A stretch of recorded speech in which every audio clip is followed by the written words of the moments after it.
Hey everyone, welcome back to Manga Minute. I'm thrilled to share my latest recap video with you. If you missed the previous one, no worries, just take a quick peek in the description below for the link. Now, let's dive right in and enjoy. As El-paume drew closer, ready to strike at the exposed core, the slime monster moved its giant hand to block his attack. El-paume swiftly evaded the monster's counter, keeping a safe distance before preparing another fire arrow. With precision and speed, he launched the arrow towards the core. The monster attempted to shield its core with its hand, but El-paume, aided by his telekinetic ring, altered the arrow's trajectory. It bypassed the monster's defense and struck the exposed core, shattering it into pieces. As the core broke, the slime monster's body began to blister and then exploded shortly after. El-paume swiftly avoided the scattering acid from the exploding monster's body. Using his tied-rope blade, he propelled himself onto a nearby tree branch, avoiding the dangerous aftermath of the explosion. Descending from the tree, El-paume cautiously approached the aftermath of the battle. The ground was littered with the acidic remnants of the monster's body. Despite the chaos, his keen eye caught sight of something shiny amidst the debris. Utilizing his telekinetic ability, El-paume gestured through the air, manipulating unseen forces to retrieve the core effortlessly. It floated towards him, drawn by his command, until it rested securely in his hand. Right after he cleared the gate, El-paume headed toward the merchant union office, which he met Abyss. Sitting across to him, El-paume said, "I'm back." With a cloud of smoke drifting from his lips, Abyss listened attentively as El-paume recounted his return. "So, you weren't exaggerating, but you've returned alone again? And without the item you were commissioned for?" El-paume met Abyss's gaze without flinching. "The individuals you assigned to my team were inexperienced hunters, who had ulterior motives aimed at taking my items. When I decided to part ways with them to avoid conflict, they encountered the boss monster, and it appears they all perished." Abyss's shock was palpable. "By the monster?" El-paume's response was swift. "Indeed, it was the gold slime monster." Abyss's eyes widened with understanding. "What? If it was that beast, then everything inside must be." Interrupting Abyss, El-paume finished the thought. "Yes, it all melted away." Hearing this, Abyss's expression darkened with internal frustration. "Damn it. To think that all of the rented merchant union items were destroyed. This is a loss that can't be ignored. And the problem is that this guy came out of it alive." He continued his thoughts, reflecting on the rules of gates. There are a few common rules at gates. First, the entrance number of people is limited. Only the number of people marked on the gate pillars can enter, and after that, the gate will be deactivated until everyone inside is annihilated. Second, there are entrance limitations based on the gate's difficulty level and the circle level. The gate's difficulty levels are indicated by its color, ranging from the red gate to the purple gate, and those with higher circles than the gate difficulty cannot enter. Third, there is only one chance to raid the gate. This is the biggest obstacle when targeting gates, and if someone who enters survives and comes out, that gate is destroyed and cannot be entered again. So as long as the adventurers who entered the gate don't die, there will be no other chances, so the gate is already a lost cause. With a resigned expression, Abyss responded, "I see. So only you barely managed to survive. Well, honestly, a gold slime would have been too difficult for first circles to face. And since, as you said, all the items melted, I understand why you couldn't retrieve them, but regardless of the reason, the fact remains that you failed it." El-paume interjected abruptly. "How impatient. I didn't finish my explanation yet. That gold slime's core, I absorbed it," as he revealed a mark on his wrist. Seeing the dual marks on El-paume's wrist, Abyss's expression shifted to one of shock. "What? Second circle? Did you absorb the mana stone that came from the gold slime?" El-paume's focus remained steadfast on the contract before him, his mind churning with thoughts. "I think this is enough to prove myself. Now, as promised, give me that E-rank," he stated firmly, recalling the agreement they had made. Abyss's excitement was palpable as he responded, "D-rank? I'll give you D-rank. No, if you work together with me, I'll treat you like a C-rank adventurer." Abyss couldn't shake off his fascination. He extended the contract toward El-paume. El-paume accepted the contract and proceeded to sign it, his thoughts swirling with the implications of his new rank. Meanwhile, normally, giving someone who isn't even a third circle a C-rank adventurer would be considered excessive treatment, he mused inwardly. As El-paume signed the contract, Abyss's expression darkened with a grim smile. "But this bastard isn't normal. You can't circle up just because you use a mana stone." Did he say it was survival instincts? Yes, he has that. Survival instincts. No. An overwhelming talent. Someone who just became a first circle returned in no time as a second circle. I've never seen this speed before. I need him. Meanwhile, El-paume's thoughts were focused on the future. My treatment improved faster than expected. It seems he's pretty impatient. The red ranks first. Well, there's not much time left, he reflected. 100-member gate raid. The big event that Lithport's merchant unions and guilds were all watching happened around now. Obviously, Gaffer Merchant Union must also be quite interested in it. Well, there's no harm in that. I'm also in a rush. While we're at it, it might be a good thing to advance my plans. El-paume wasted no time in making his request, his tone unwavering. Abbeys, I have a favor. Abyss, though taken aback by the directness of the request, maintained his composure. What is it? Speak comfortably. Without hesitation, El-paume pressed on. Please lend me some money, he stated plainly, his hand gesturing for the funds. Internally, Abyss grappled with the audacity of the request. This bastard. That's going too far. Some say that the gate started the age of adventurers, but it was all a trap of the black magician. Many adventurers died in the gates, killing off the future potential of the Maple world. And the last day that came after. All the monsters that bided their time came rushing through the gates, and we lost. Exactly 3 years from now, the fate that the Maple world will face isn't that far off. Leaving the Merchant Union building behind, El-paume ventured into the bustling streets, his mind swirling with thoughts. It isn't enough, however, it should be good enough to get started. The 100-member gate found this time is a red level. Only those up to 2 circles can enter it. Usually, the Gaffer Merchant Union would only select high-circled adventurers. The reason for them to invest in a second circle like me is because the Gaffer Merchant Union is aiming for that gate. While I've obtained some money, spending it all on items would be foolish. As he strolled down the street, his thoughts continued. If I were to think of something useful to buy with this money, items that would fit my level would be too expensive. Soon, he found himself standing before a grand gate, where a slave merchant eagerly welcomed him. You must be an adventurer. Welcome, I'm glad you chose Litha's slave market. Please let me guide you. El-paume followed the merchant inside, and the slave merchant inquired about his preferences. What kind of companion is Mr. Adventurer looking for? A dungeon bait, or a warrior to fight alongside? Replying to the merchant, El-paume stated, I have someone I'm looking for. Lead the way. The merchant guided him through the corridors to the punishment ward, cautioning him along the way. This is the punishment ward. We use it as a place to punish those who act up, like the person you're looking for. Stopping in front of a cell, where a figure was chained, the merchant hesitated. A customer? Are you sure you want this guy? This guy is. His expression was troubled. Observing the figure inside, El-paume recognized him immediately. He's the one I was looking for. Before my return, there was an incident where the death of a person sped up the end of the Maple world. Polearm hero, Eren. That girl hero was killed, and Eren's first and last student. The person that set off the start of the end. This person is the hero killer, Dibwa. As he approached, Dibwa's response was curt and dismissive. You came for me? I don't seem to know you. Get lost. Dibwa spat with a disdain. The merchant, sensing the tension, apologized profusely. I'm sorry, dear customer. His mental state is a bit disordered. Unfazed by Dibwa's demeanor, El-paume considered his past interactions with him. While his behavior might have been different before my return, now he's just a slave. Treating adventurers this way even as a slave, it's beyond rude. Not just in personality but in skill too. Alongside me, he's one of the few who gained attention after the last day. We've often been compared. We're from the same region, awakened around the same time, and are similarly skilled. But what's most similar was, El-paume's thoughts trailed off as he reflected on their shared past. With Dibwa now freed from his confines, El-paume wasted no time in getting down to business. How much do you cost? He inquired. Dibwa, with a taunting expression, responded in kind. Ho! Looks like you're a young master from a rich family? 1 million meso. Can you pay as much as I ask? How's that? Is that okay with you, young master? El-paume, considering the implications of their shared past, thought to himself. It was the fact that both he and I were in dire need of money. That guy had a younger sister that had the black blood disease. But Dibwa, not getting an immediate response, continued his taunts. Get lost if you don't have the money. If you want to act cocky. Suddenly, El-paume reached into his pocket, producing the sum of money requested. 1 million meso? He exclaimed as he displayed the cash. Are you serious?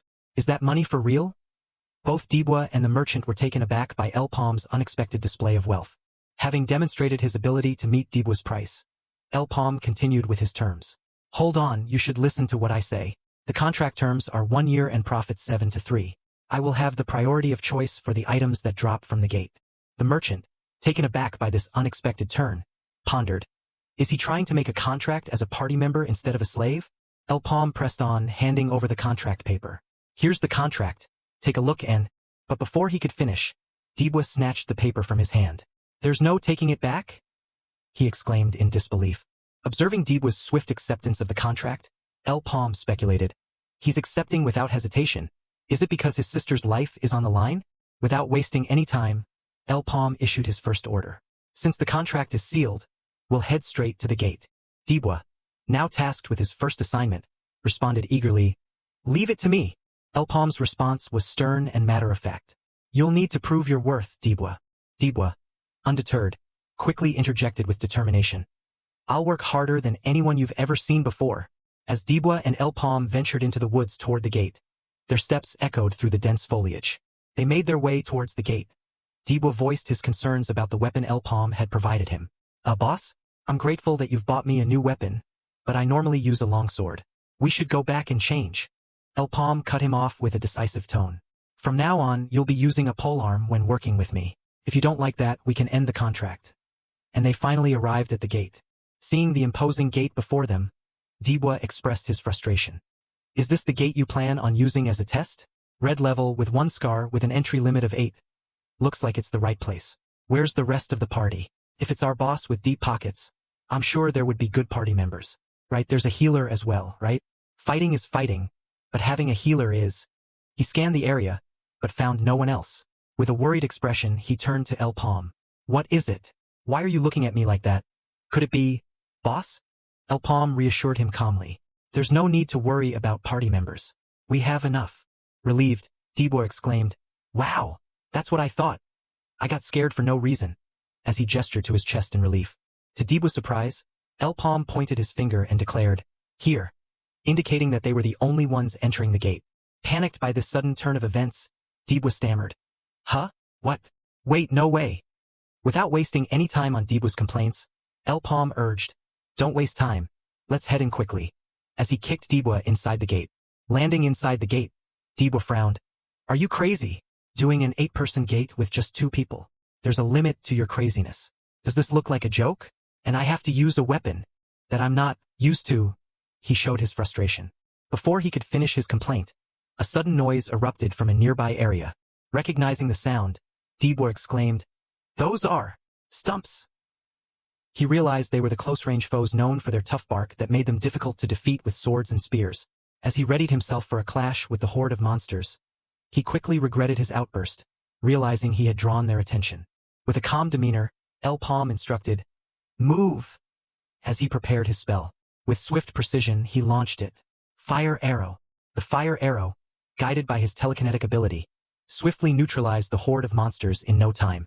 After wiping out all the monsters, El-paume remarked, That's disappointing, to think you'd act like that as soon as we enter a gate. Don't make such mistakes again. As El-paume demonstrated his capability in such an unexpected manner, Dibwa couldn't help but wonder, who is this monster? In the moonlit night, inside a dimly lit building, a subordinate knelt as she made her report. The merchants have taken the bait. We're still working out a time for the plan, but we've already picked out the people we'll be sending. Do we have your permission to proceed? Her superior, standing in a mysterious manner and holding a glass of wine in his hand, responded, Fine. Hearing her superior's response, the female subordinate excused herself and disappeared into thin air.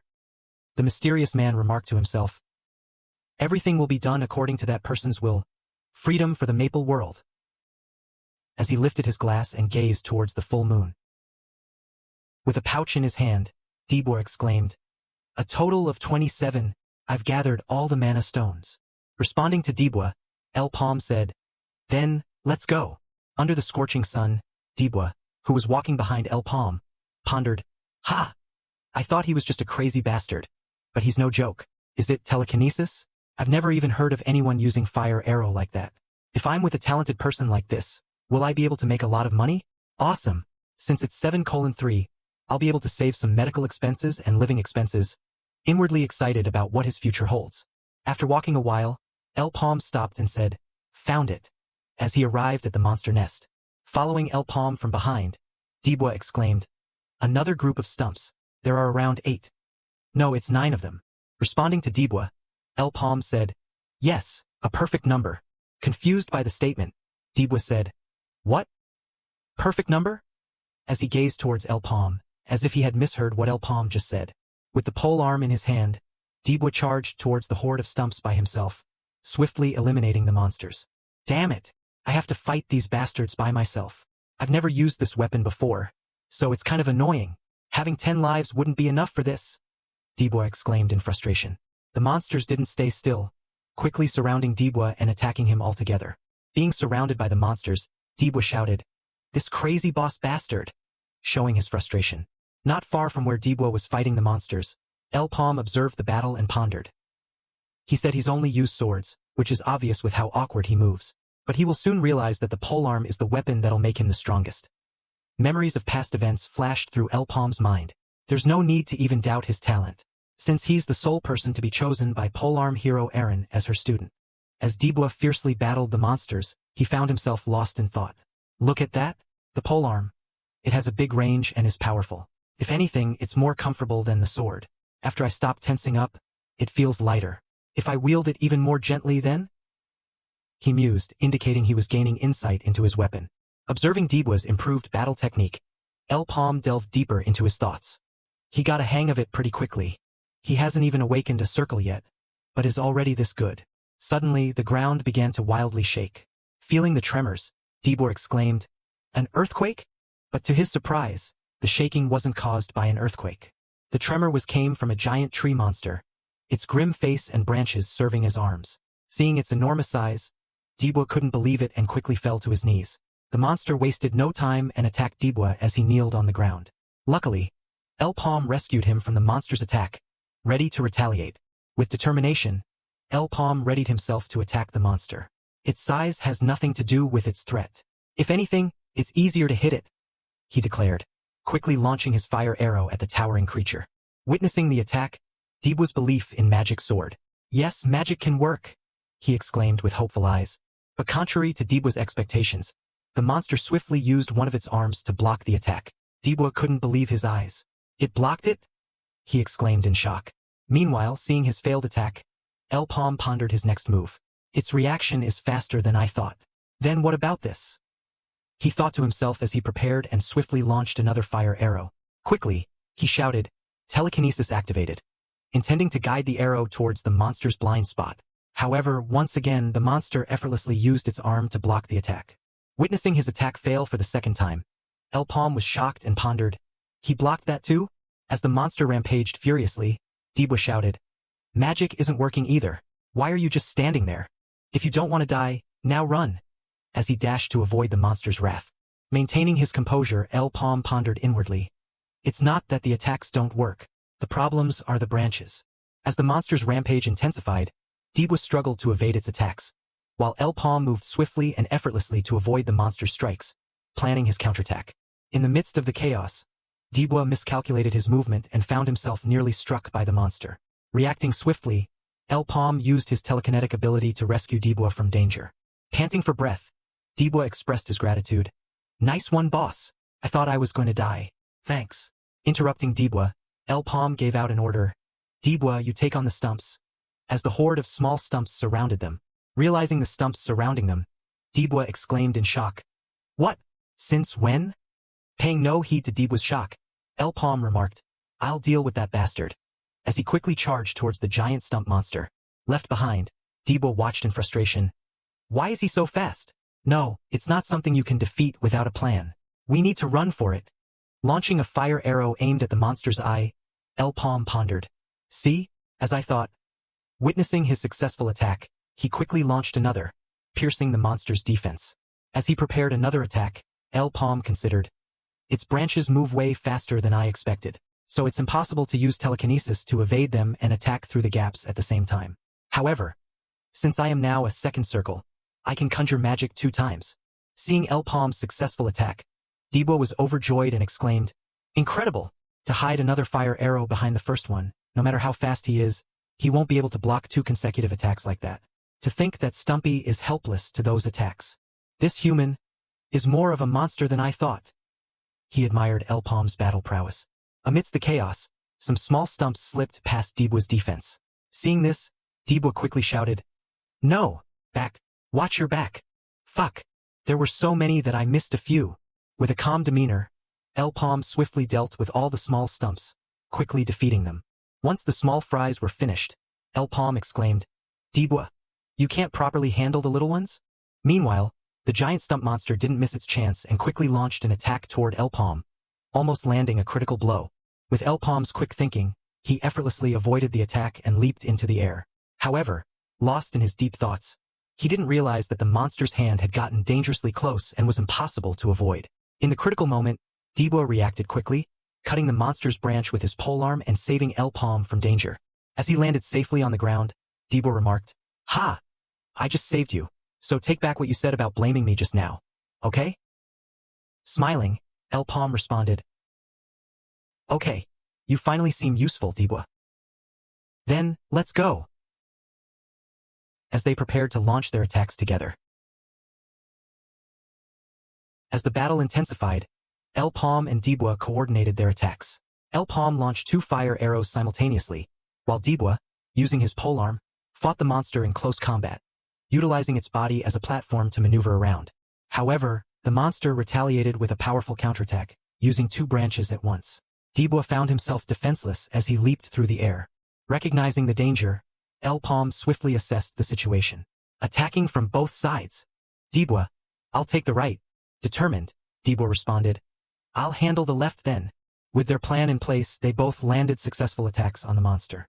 As the battle raged on, Dibwa, still not fully awakened, struggled to keep up and took a blow to his body. Once again, using his telekinetic ability, El-paume quickly intervened to save him. Fighting a prolonged battle, El-paume began to feel the toll on his body as he struggled to maintain his stamina. Exclaiming, "This is getting troublesome. Let's end this, Dibwa." He prepared another volley of fire arrows. Meanwhile, Dibwa, utilizing his polearm, leaped into the air, channeling his power into a devastating attack aimed at the monster's eyes. Although the strike hit its mark, Dibwa found himself grounded as his weapon became lodged in the monster's eye. With unwavering determination, Dibwa shouted, "It's not over yet, you bastard," as he prepared for another assault. El-paume, utilizing his telekinesis, effortlessly dislodged Dibwa's polearm from the monster's eye and swiftly returned it into Dibwa's grasp.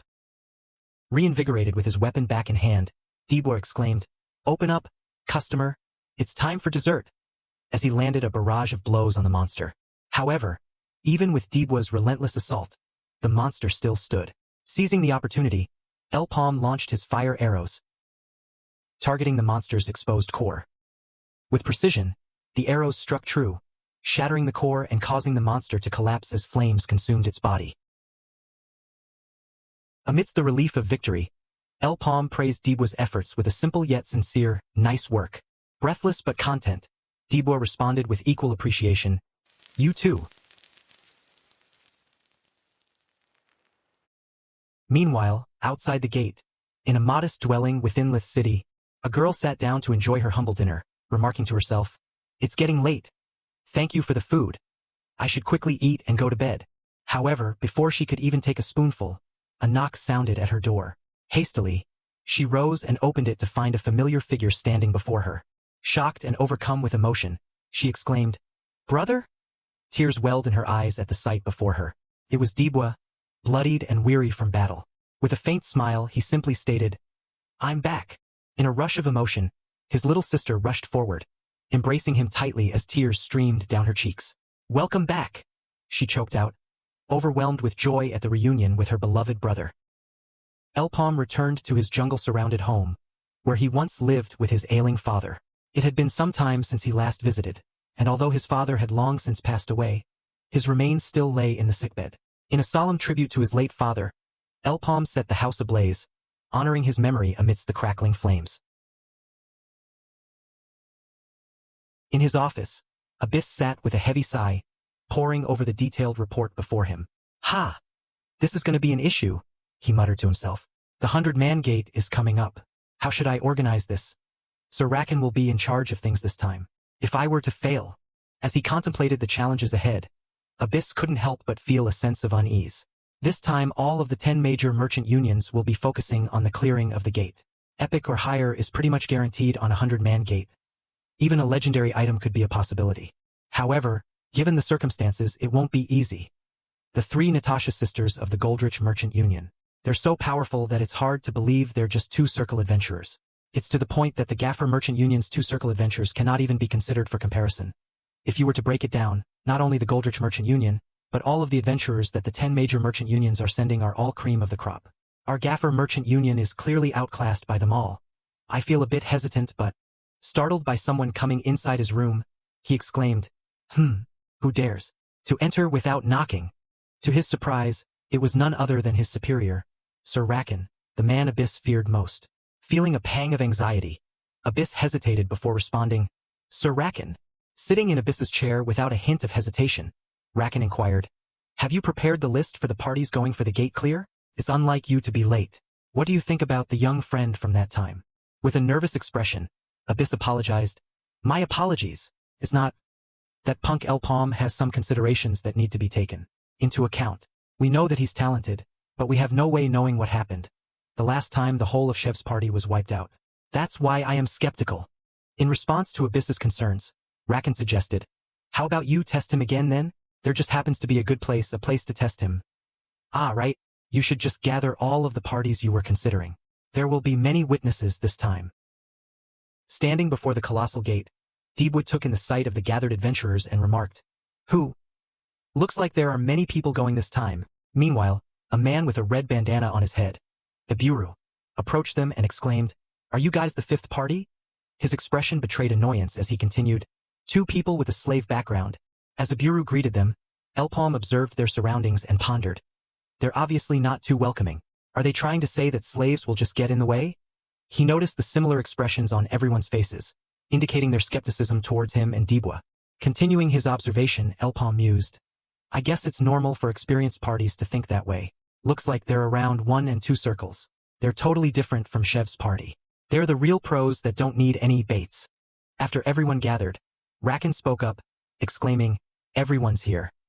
His presence commanded attention as he continued, I'll keep it short. We'll proceed with the test now. I will give a chance to those who show abilities. Hearing Rakan's words, Iburu inquired with surprise, a chance? Rakan confirmed, that's right, a chance to clear the 100-man gate. I'm saying you guys will be getting special treatment, so give it your best shot. Iburu, still taken aback, exclaimed, the 100-man gate? El-paume couldn't shake off the feeling of Rakan's strategy unfolding. He pondered, so that's how he's going to play it? Realizing the depth of Rakan's plans. Within the gate, some adventurers commented, it's the forest again? Expressing their observation of the environment. Meanwhile, Iburu took charge, proposing a plan. We'll just gather for the boss hunt. That should be fine with everyone? Then we'll split up here and gather up when there's a signal. With this plan agreed upon, the adventurers parted ways to execute their respective strategies. In the depths of the jungle, Dolan, recognizable by his wizard hat, issued orders. We'll kill everything in our path since we don't have much time. To which his subordinates promptly responded, yes, Sir Dolan. Suddenly a monster appeared. Dolan, frustrated by the appearance of a lone monster, scoffed at the seemingly trivial threat. It's just one? What a waste of time, he remarked, his annoyance evident as he prepared to cast his spell. With swift precision, he unleashed the incantation. Energy Colt, he called out, expecting the creature to be swiftly dispatched by his magical attack. As Dolan's spell collided with the monster, he anticipated a swift victory. How boring. Okay. Go pick up the magic stone and let's quickly get moving. He instructed his subordinate, expecting the battle to be over. However, to his astonishment, the monster remained unharmed. What? It's still alive? Dolan exclaimed in disbelief. Could it be so tough that my magic wouldn't go through? Realizing the gravity of their situation, he quickly issued an order. This won't do, you guys need to. But before he could finish, he noticed the imminent danger. Dolan shouted, wait, everyone look out. Damn it. We're totally surrounded. As the monsters closed in on their party from all sides, facing the aftermath of a fierce battle, the adventurers gasped for breath, clearly drained from the intensity of the encounter. Seeking guidance, one of them inquired of their leader. It's over, Sir Dolan. The monsters are stronger than usual. What should we do? In response, Dolan weighed their options carefully. I guess winning with kill count is out of the question. Since it's like this, Although it's a bit risky, if we keep going at this rate, we'll run out of stamina before anything.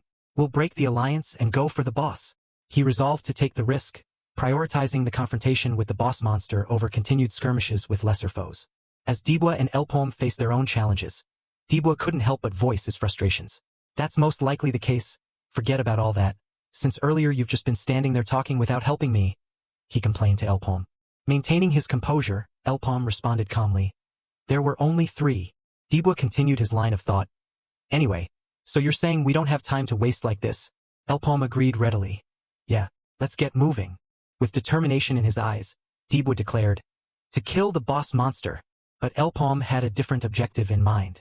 To wipe out all the trash mobs, he countered, focused on clearing the path before confronting the boss. El-paume's strategic approach left El-paume puzzled. Huh? Didn't you just say that you'll go for the boss? El-paume clarified his stance. I was saying that's what the others are probably thinking. We'll go with numbers. Killing the boss mob isn't the only way to get a good score. The way you deal with the trash mobs is also important. Besides, the boss mob is dangerous, and the competition will be fierce. We don't know what tricks the other team would pull. Well, they shouldn't cross the line too much, but you never know. Annoyed by El-paume's confident demeanor, El-paume couldn't help but feel frustrated. Always talking like he knows everything. Despite the tension, El-paume remained composed. Though, I can sense something perilous about this gate.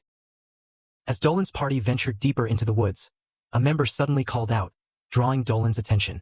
Sir Dolan, look over there, the member exclaimed, pointing excitedly in a particular direction. Dolan followed the direction indicated and his eyes widened in surprise. It's an escape gate. I didn't plan on looking for it until later, but this is good. Leave markings behind from here on out, Dolan exclaimed, recognizing the significance of the discovery. Another member of Dolan's party, positioned at the rear, suddenly erupted into boisterous laughter. Dolan, taken aback by the unexpected outburst, swiftly intervened. What's with you? Hey, Avant, you're too loud. Trying to quell Avant's laughter before it attracted unwanted attention. Ignoring Dolan's warning, Avant continued to laugh uncontrollably, seemingly oblivious to the potential danger. Growing increasingly frustrated, Dolan tightened his grip on Avant's shoulder. Can't you hear me? You'll draw in the surrounding monsters at this rate. But to Dolan's surprise, Avant was laughing uncontrollably as if he was being possessed by something, and the other members quickly found themselves in the grip of uncontrollable laughter soon after. Dolan assessed the situation and realized the gravity of the danger they were facing. With a sinking feeling, he recognized the laughter as a form of poison, spreading rapidly among his companions. Realizing the urgency of the situation, Dolan made a split-second decision. It's poison. Damn, I have to get away from here even if it's just by myself. With a sense of desperation, he sprinted towards the escape gate, hoping to find safety before the poison overwhelmed him completely. As Dolan ran towards the escape gate, a sudden horror gripped him as he felt a looming presence behind him. Turning around, his heart sank at the sight of a monstrous mushroom-like creature. A cloud of poisonous smoke emanated from its body, enveloping Dolan in its toxic embrace. With a gasp of horror, Dolan realized he had been cornered by the very poison he sought to escape. The sinister mushroom creature seemed to mock his attempts at freedom as its poisonous fumes invaded his senses, leaving him helpless against its effects. As they walked, El-paume couldn't help but notice that El-paume hadn't engaged in any battles that day, but something caught his attention as he gazed into the sky. Suddenly he shouted, "Ah, boss, it's a signal flare." The flare indicated that the party had located the gate's boss, prompting everyone to gather at the agreed-upon location. Arriving at the meeting point, El-paume couldn't help but reflect, I know we're supposed to send a signal flare if we find the boss mob, but them actually doing it is really surprising. Observing the gathered parties, El-paume couldn't help but notice that one party was missing. There's one party missing. As all the parties arrived, Iburu, with an annoyed expression, quickly began to explain. Since it looks like everyone's here, I'll start explaining. However, the female adventurer interjected. Magician Dolan's party isn't here yet though? Ignoring her concern, Iburu continued. Doesn't matter. There's no point in waiting. We found the boss monster. And when we did, we also witnessed Dolan's party getting completely wiped out by the very boss of this place. The mad poisonous mushroom. The mention of the mad poisonous mushroom sparked commotion among the adventurers. Bewildered, the female adventurer exclaimed, What? The mad poisonous mushroom? Amidst the conversation among the adventurers, El-paume's question hung in the air. Huh, boss? Is the mad poisonous mushroom that dangerous? Ignoring El-paume's inquiry, El-paume contemplated the situation silently. So that's what the boss was.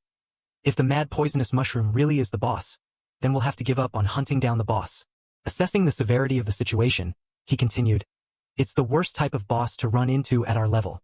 Due to the spores it spreads, it'll be hard to get near it. Which also means we can't use numbers to take it down either. Realizing the gravity of the threat ahead, El-paume delved deeper into his thoughts. If we want to take it down, we'd have to use ranged attacks. However, half-assed attacks would hardly do anything as it's pretty sturdy and fast. Amidst the tense atmosphere, Iburu's words weighed heavily on the adventurers. Unfortunately, the boss is in the way of getting to the escape gate. It'll be impossible to escape without facing it. With unwavering confidence, Debo retorted, Humph, you're scared? This boss monster is nothing, with just one invincible fire arrow from my boss. However, El-paume swiftly cut him off. Debo, shut it. El-paume's interruption was decisive as he continued. We'll die if we engage it without any plans. My fire arrow wouldn't even scathe it. Even the regular mobs in this gate are all tanky, so it's a given that the boss mob is as well. Recalled the challenging battles they faced before reaching the meeting point, emphasizing the seriousness of the situation. Amidst the tension, Iburu's annoyance was palpable as he retorted, talking about something so obvious. However, another adventurer quickly intervened, admonishing Iburu. Iburu, this isn't the time for that. We need to figure out a... Before any further discussion could progress, El-paume interjected with a proposal, 50,000 mesos. It will be 50,000 mesos per person. Since there are 30 people, you just have to pay 1.5 million mesos. Do that, and we'll be the bait for you guys. Iburu's fury was unleashed at this suggestion. Don't get cocky. You must still be used to your usual slave tactics. But don't think things are the same each time. It's not a boss that'll be baited so easily. If we were to go along with what you said, and you were to fail at baiting and die in the process, then we'd all be dead in an instant. With a scowl etched on his face, Iburu continued his tirade. Slaves only get in the way in high-level gates. Putting you aside, what's with that guy next to you? He looks like he hasn't even awakened. What can you do with a two-circled adventurer and a slave? Observing Iburu's response, Deebwa's anger simmered as he pondered. These bastards. Their talking is starting to piss me off. They have been picking a fight since earlier. El-paume's calm and rational approach cut through the tension as he addressed Iburu's skepticism. Then what do you want to do? Do you have a better plan? I don't want to be bait in the first place. You don't, right? If you had a way to deal with the boss, you wouldn't have shot the signal flare. Continuing in his composed manner, El-paume clarified his party's composition. Also, let me clear something up. Our party consists of one two-circle and one circle.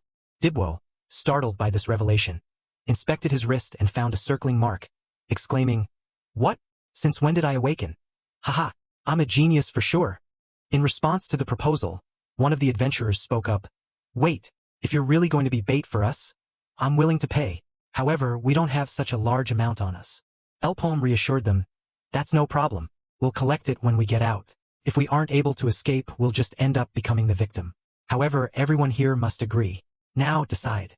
With the deal sealed, they headed towards the monster boss, finding it enjoying its spoils of battle near the exit gate. Without hesitation, El-paume swiftly launched his fire arrows, hitting the target dead on. Elaborating on the plan, El-paume exclaimed, Dibwo, we'll move when the boss notices us. Responding to the plan, Dibwo remarked, Ugh, do we really have to do this? The monster, struck by the arrow, quickly charged towards Dibwo and El-paume's location. Looking at the approaching monster, Dibwo shouted, It's coming! Why is it so fast? They swiftly ran towards the opposite direction of the exit gate, hoping their plan would work. As the monsters were distracted, leaving the exit gate wide open, one of the adventurers shouted, Everyone, now, hurry up and activate it before the bait dies. Move quickly. With urgency, they activated the gate and made their escape. As more monsters appeared and blocked their way, Debo became furious and shouted, Ugh, damn it. Do I look that easy to pick on? Just get lost. He swung his pole arm with determination, quickly clearing the horde of monsters in his path. Meanwhile, El-paume launched his spell once more, Fire Arrow. His attack was once again spot on, and he quickly launched another one. However, this time the monster swiftly avoided El-paume's attack. Even his telekinetic ability couldn't help much. With the pursuing monster hot on their heels, Deebwa's panicked cry echoed, Ah, it's catching up. They raced desperately, but ahead lay only a sheer cliff with a river below awaits. With no other options left, El-paume commanded, Jump, and they both leaped off the edge of the cliff towards the river below. As they plummeted, Deebwa yelled defiantly, Hey you bastard, eat this. while El-paume simultaneously launched his final fire arrow towards the pursuing monster.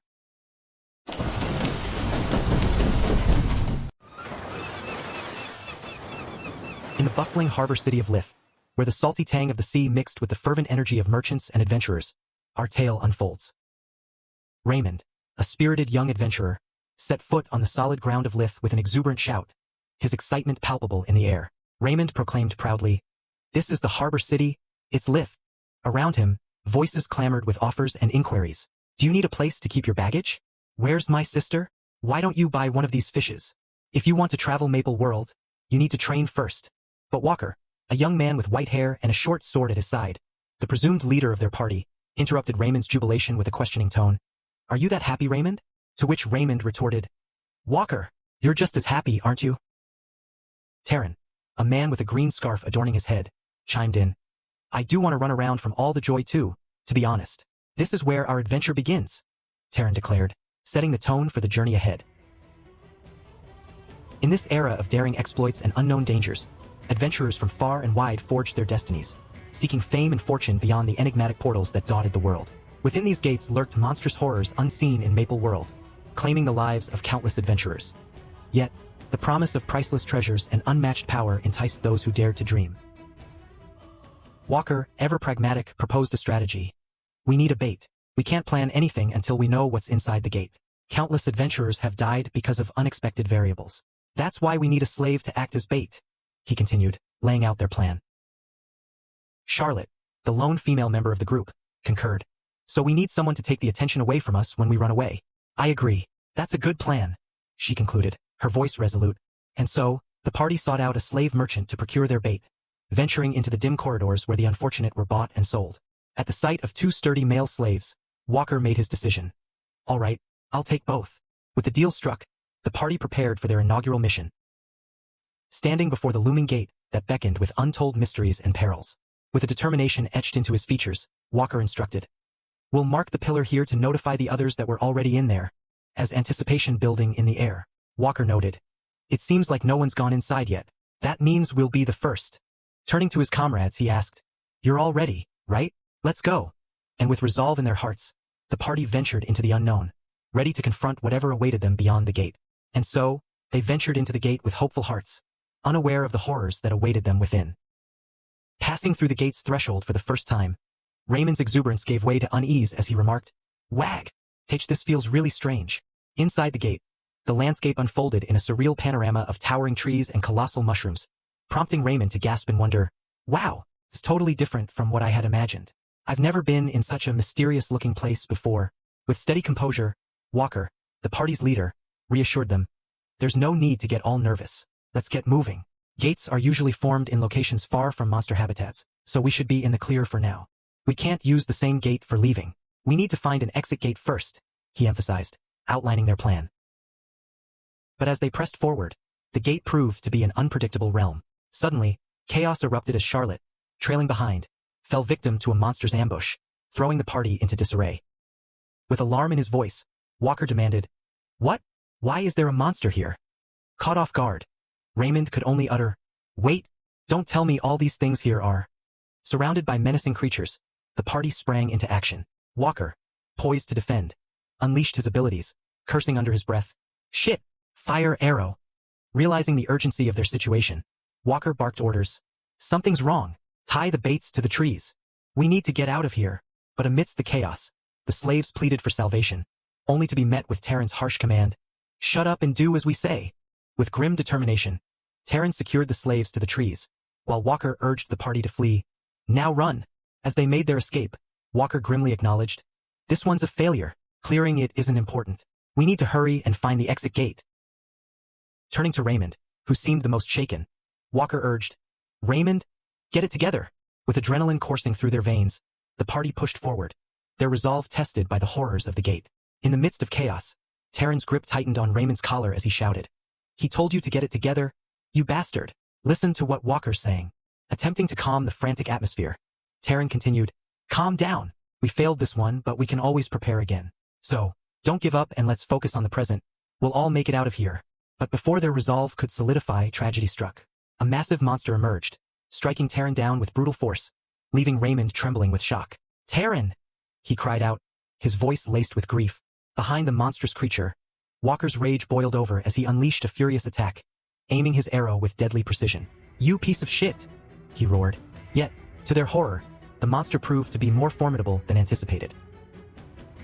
With lightning speed, it seized Walker in its grasp, dragging him toward its gaping maw and devouring him in an instant.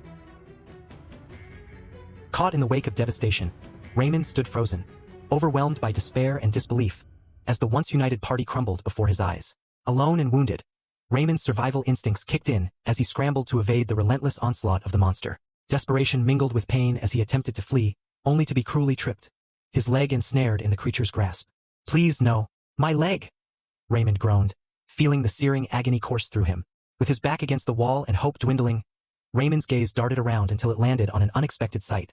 A figure perched on a branch, watching silently. It was one of the slaves he had left behind as bait. With a tremble in his voice, Raymond called out, "Bait? Is that you? You're alive. I'm so glad.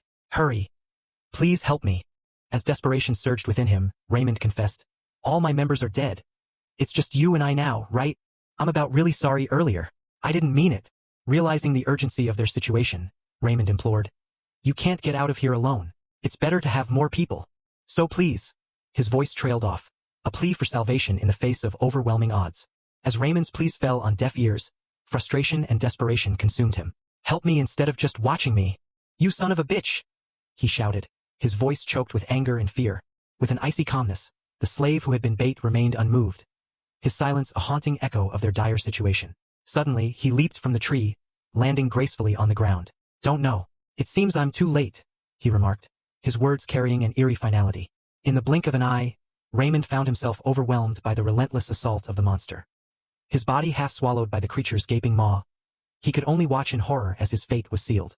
As the jaws of the monster closed around him, Raymond's final curse was aimed at the indifferent slave. "You fucker! You think you can make it out of here? Next up is..." His words were cut short as he was consumed whole by the monstrous beast, swallowed by darkness as his cries faded into silence.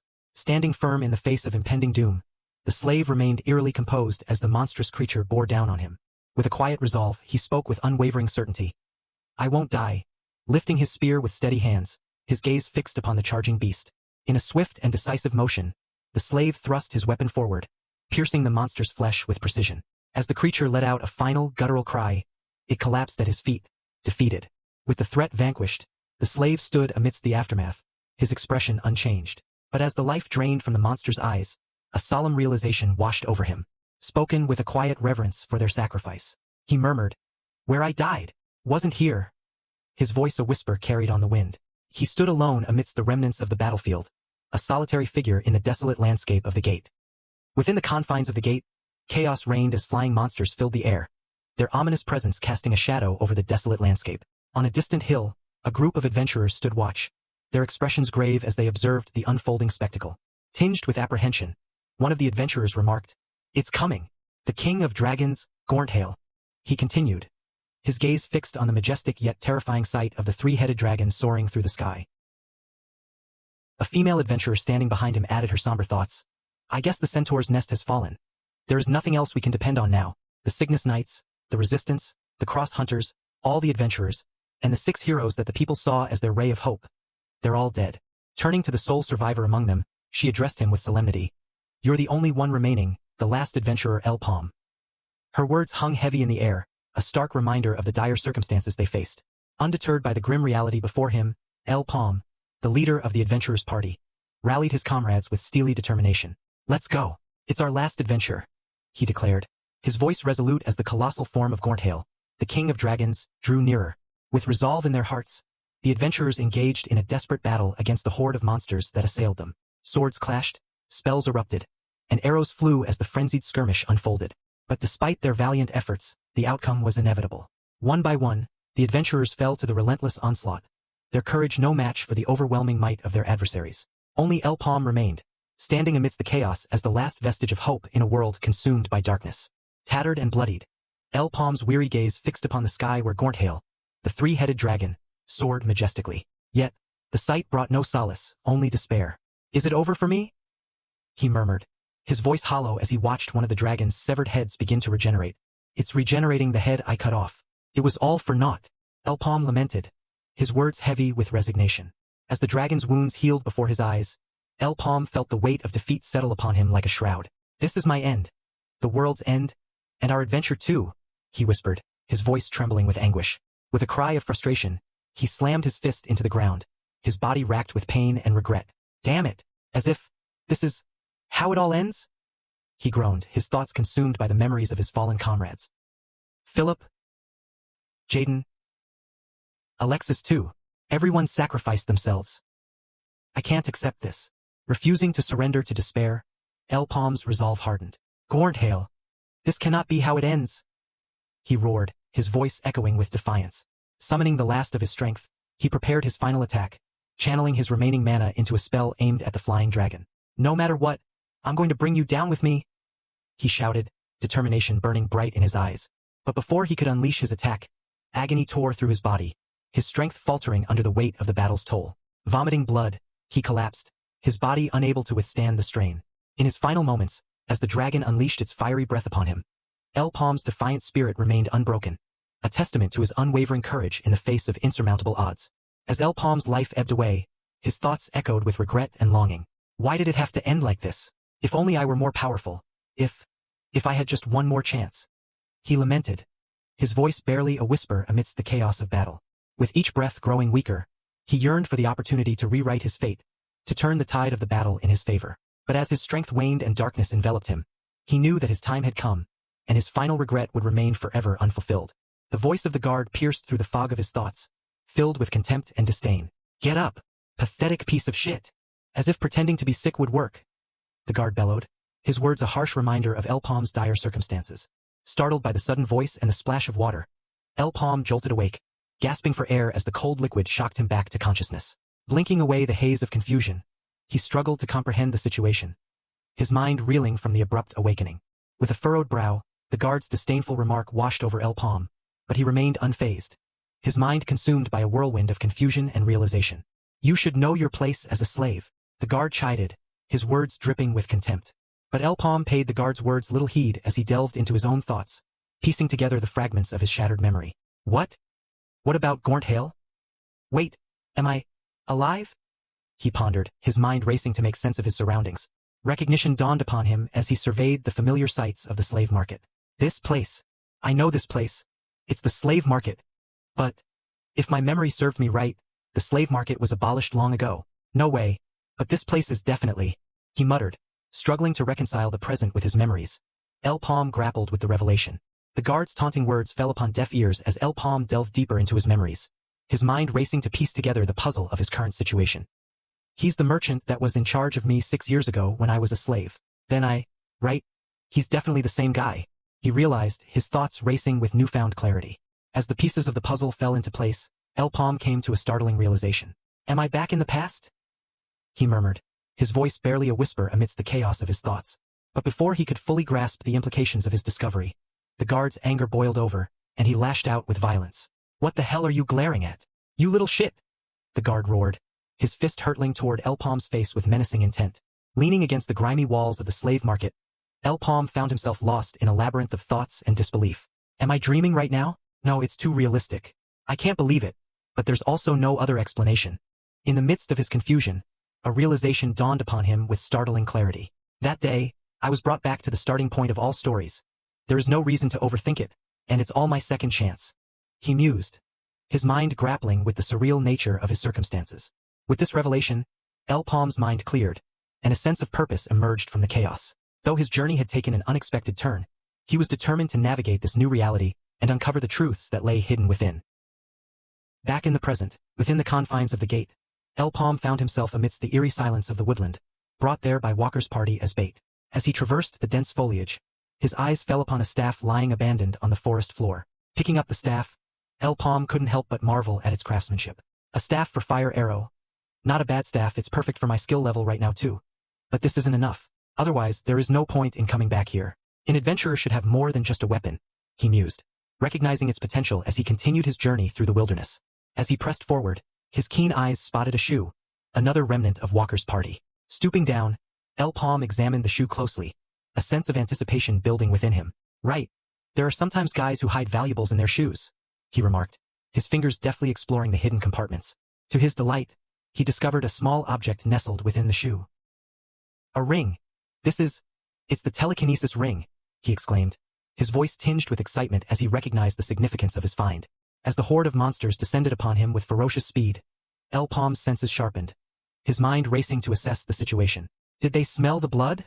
He speculated, his voice tinged with urgency as he braced himself for the impending onslaught. With lightning reflexes, El-paume met the monster's onslaught head-on, his movements fluid and precise. As the creatures lunged at him with razor-sharp claws and snapping jaws, he remained calm and composed, his focus unwavering. Launching a counterattack, El-paume wielded his staff with practiced skill, blocking the onslaught of blows with expert precision. But to his shock, the force of the monster's assault proved too great, causing his staff to splinter in half under the strain. Stumbling back, El-paume's disbelief quickly turned to determination as he faced the relentless horde before him. With a swift incantation, he channeled his magic into a spell, conjuring a blazing arrow of fire with a flick of his wrist. "Fire arrow!" he exclaimed, his voice ringing out with power as he unleashed the fiery projectile toward the encroaching monsters. With a burst of flames, the arrow soared through the air, homing in on its target with deadly accuracy. With a determined glint in his eye, El-paume seized the opportunity to test out the newfound power of the telekinesis ring. "I'll test out the ring too. I can't keep it up for too long." "Well, I guess that doesn't matter," he muttered, his voice tinged with resolve as he focused his mind on the task at hand. Gesturing with a sweeping motion of his hand, he summoned forth the latent energy within the ring, channeling it into a telekinetic force.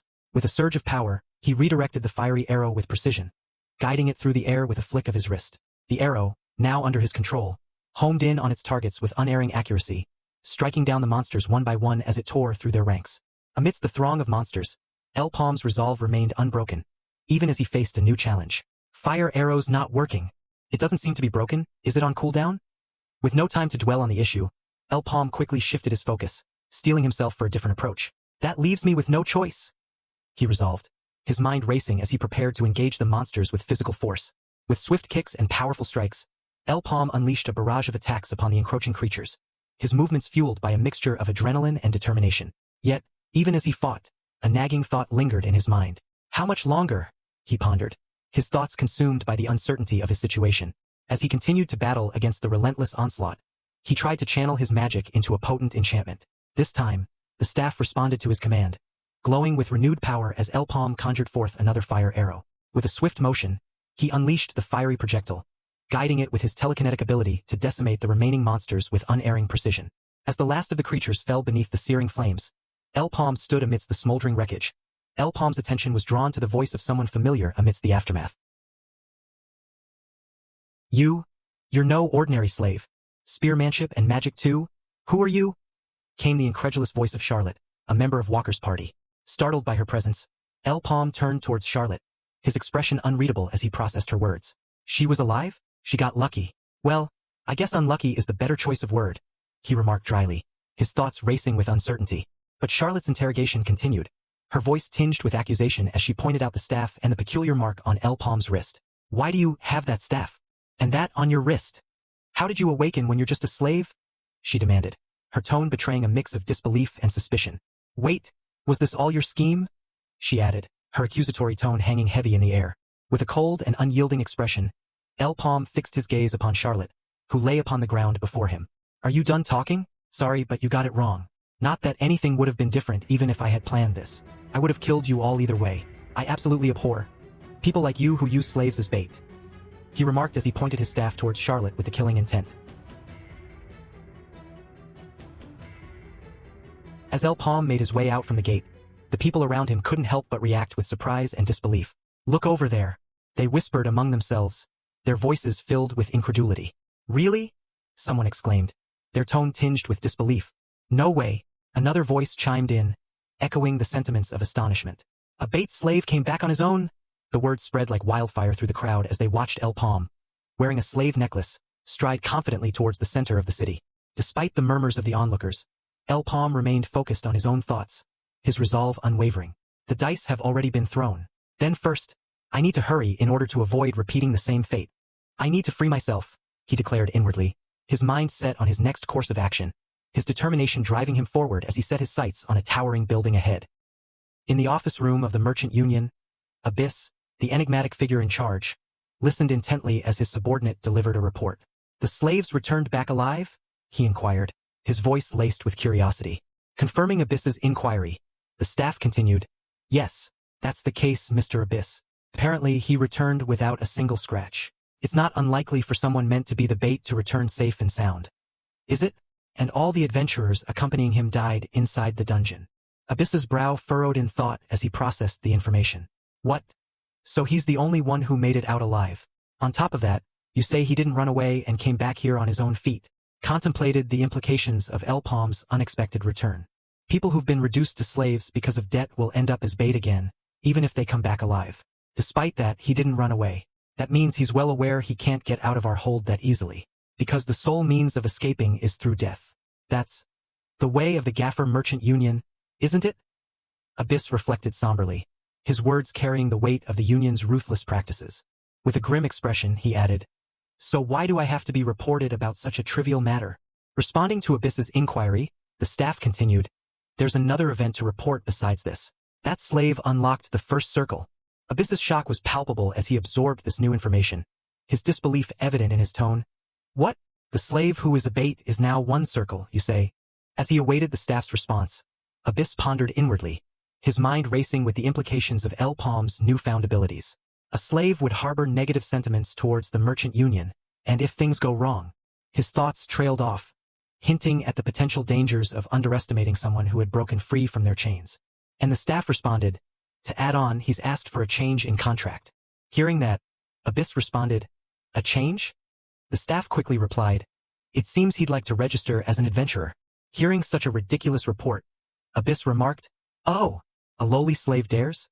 Looks like he became full of himself and doesn't know his place. Without missing a beat, the staff interjected. Mr. Racken ordered for you to personally look into this matter. At the mention of Racken's name, Abyss's reaction was swift and pronounced. Mr. Racken? He exclaimed, his demeanor suddenly alert. Standing from his seat, Abyss pondered inwardly, his mind racing with possibilities. An executive of the Gaffer Merchant Union is showing interest in a lowly slave for this reason? Is it because of that? No, that can't be it. His thoughts trailed off, leaving him with a sense of unease and intrigue. As the staff finished their report and exited the room, Abyss was left alone, his gaze drawn to the view outside the window. He watched silently as the world beyond unfolded before him, lost in thought. A bait who wants to be an adventurer. He mused aloud, the words hanging heavy in the air. The notion seemed almost absurd, yet there was an undeniable curiosity stirring within him. Under Queen Cygnus, the status of a slave shall not exist. That is but some superficial talk. Humans have always been slaves to money, which we call meso in Maple. If they fail to pay back what they borrow, they make up for it through labor. This notion was created by the Maple world's so-called slaves. As El-paume recalled his past, the memories weighed heavily upon him. The day his father fell ill, plunging their family into debt, marked the beginning of his own descent into servitude. Black moss, the herb that I purchased from the Gaffer Merchant Union on credit. The merchant union set the price for the black moss at multiple times its current price, at 1 million meso, he remembered bitterly. Even in the halls of justice, he found no respite from the shackles of debt. El-paume, the accused, who has failed to pay back the amount of 1 million meso by the due date, is hereby compelled to perform labor equivalent to that amount for the merchant union, the prosecutor had declared. Each memory served as a painful reminder of the injustice he had endured. But rather than succumb to despair, El-paume hardened his resolve. Thus, I was exploited for 6 whole years under the Union. Now it's time for revenge, he declared, his voice filled with determination. No longer would he be a pawn in the merchant's game. It was time to break free from the chains of oppression and claim his rightful place in the world. Seated across from Abyss, El-paume wasted no time in introducing himself. My name is El-paume. As he observed the man before him, El-paume noted Abyss's position as Racken's right-hand man, one of the executives of the Union. Abby's, was it? The left-hand man of Racken, one of the executives of the Union. I've caught a good fish. Abyss, with an annoyed tone, addressed El-paume's request. Right, so you want to modify the contract? I've already received the report about you, so I'll keep it short. Sipping from his cup, Abyss continued. I'll change your contract into one for an F-rank adventurer. El-paume couldn't help but notice Abyss's swift acceptance of his demand. Oh, he accepted my demand way too easily. As I thought, he's being cautious of that. In response to Abyss's offer, El-paume countered, thank you. However, I want rank E. Internally, he strategized, I have no intention of playing along with you at your pace. Abyss was taken aback. What? You want rank E? For you? The Adventurer Association hasn't even assigned you a rank. Quickly justifying his request, El-paume asserted. I've already explored over hundreds of gates in the past 3 years as the baiting slave. Abyss attempted to refute El-paume's argument. That still makes it experience as a bait. You've never caught a monster. But El-paume stood firm. Since when has monster hunting been a virtue for an adventurer? The reason the first adventurer was able to make a name for himself was survival. The virtue of an adventurer is returning alive. Since from information a returnee can play a greater role than individual feats. I admit that's true, Abyss reluctantly agreed. With a grim expression, Abyss continued his remarks, questioning El-paume's abilities. You're certainly right that surviving as a baiting slave for 3 years is no ordinary feat, but that's all it is. You all only enter dungeons ranking low in difficulty. Do you really think that pathetic survival ability of yours will work in higher ranking gates? Lunatic. It seems you take us for idiots who'd offer a risky contract to someone who'll die without even having to pay our money back. He thinks he's all that. He'll die without being able to go far. Although, what is this repulsive feeling I'm getting? Abyss reflected on El-paume's audacity. As he lit his cigarette, Abyss's expression darkened as he made a declaration. There's this one gate. Only 5 can enter and it has 12 scars. That's right, bones of at least 12 parties are buried there. Prove it.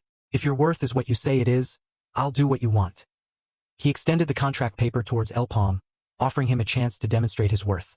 And thus, the meeting was concluded, and El-paume found himself back in the woods, ready to prove his worth. Waiting for him in front of the gate was a party led by Chev. Chev greeted El-paume warmly, introducing himself as the party leader. So you're the rookie we're going with? Nice to meet you. My name's Chev. My position's tank. I heard about you from Mr. Abby's. So you were a baiting slave before you became an adventurer, right?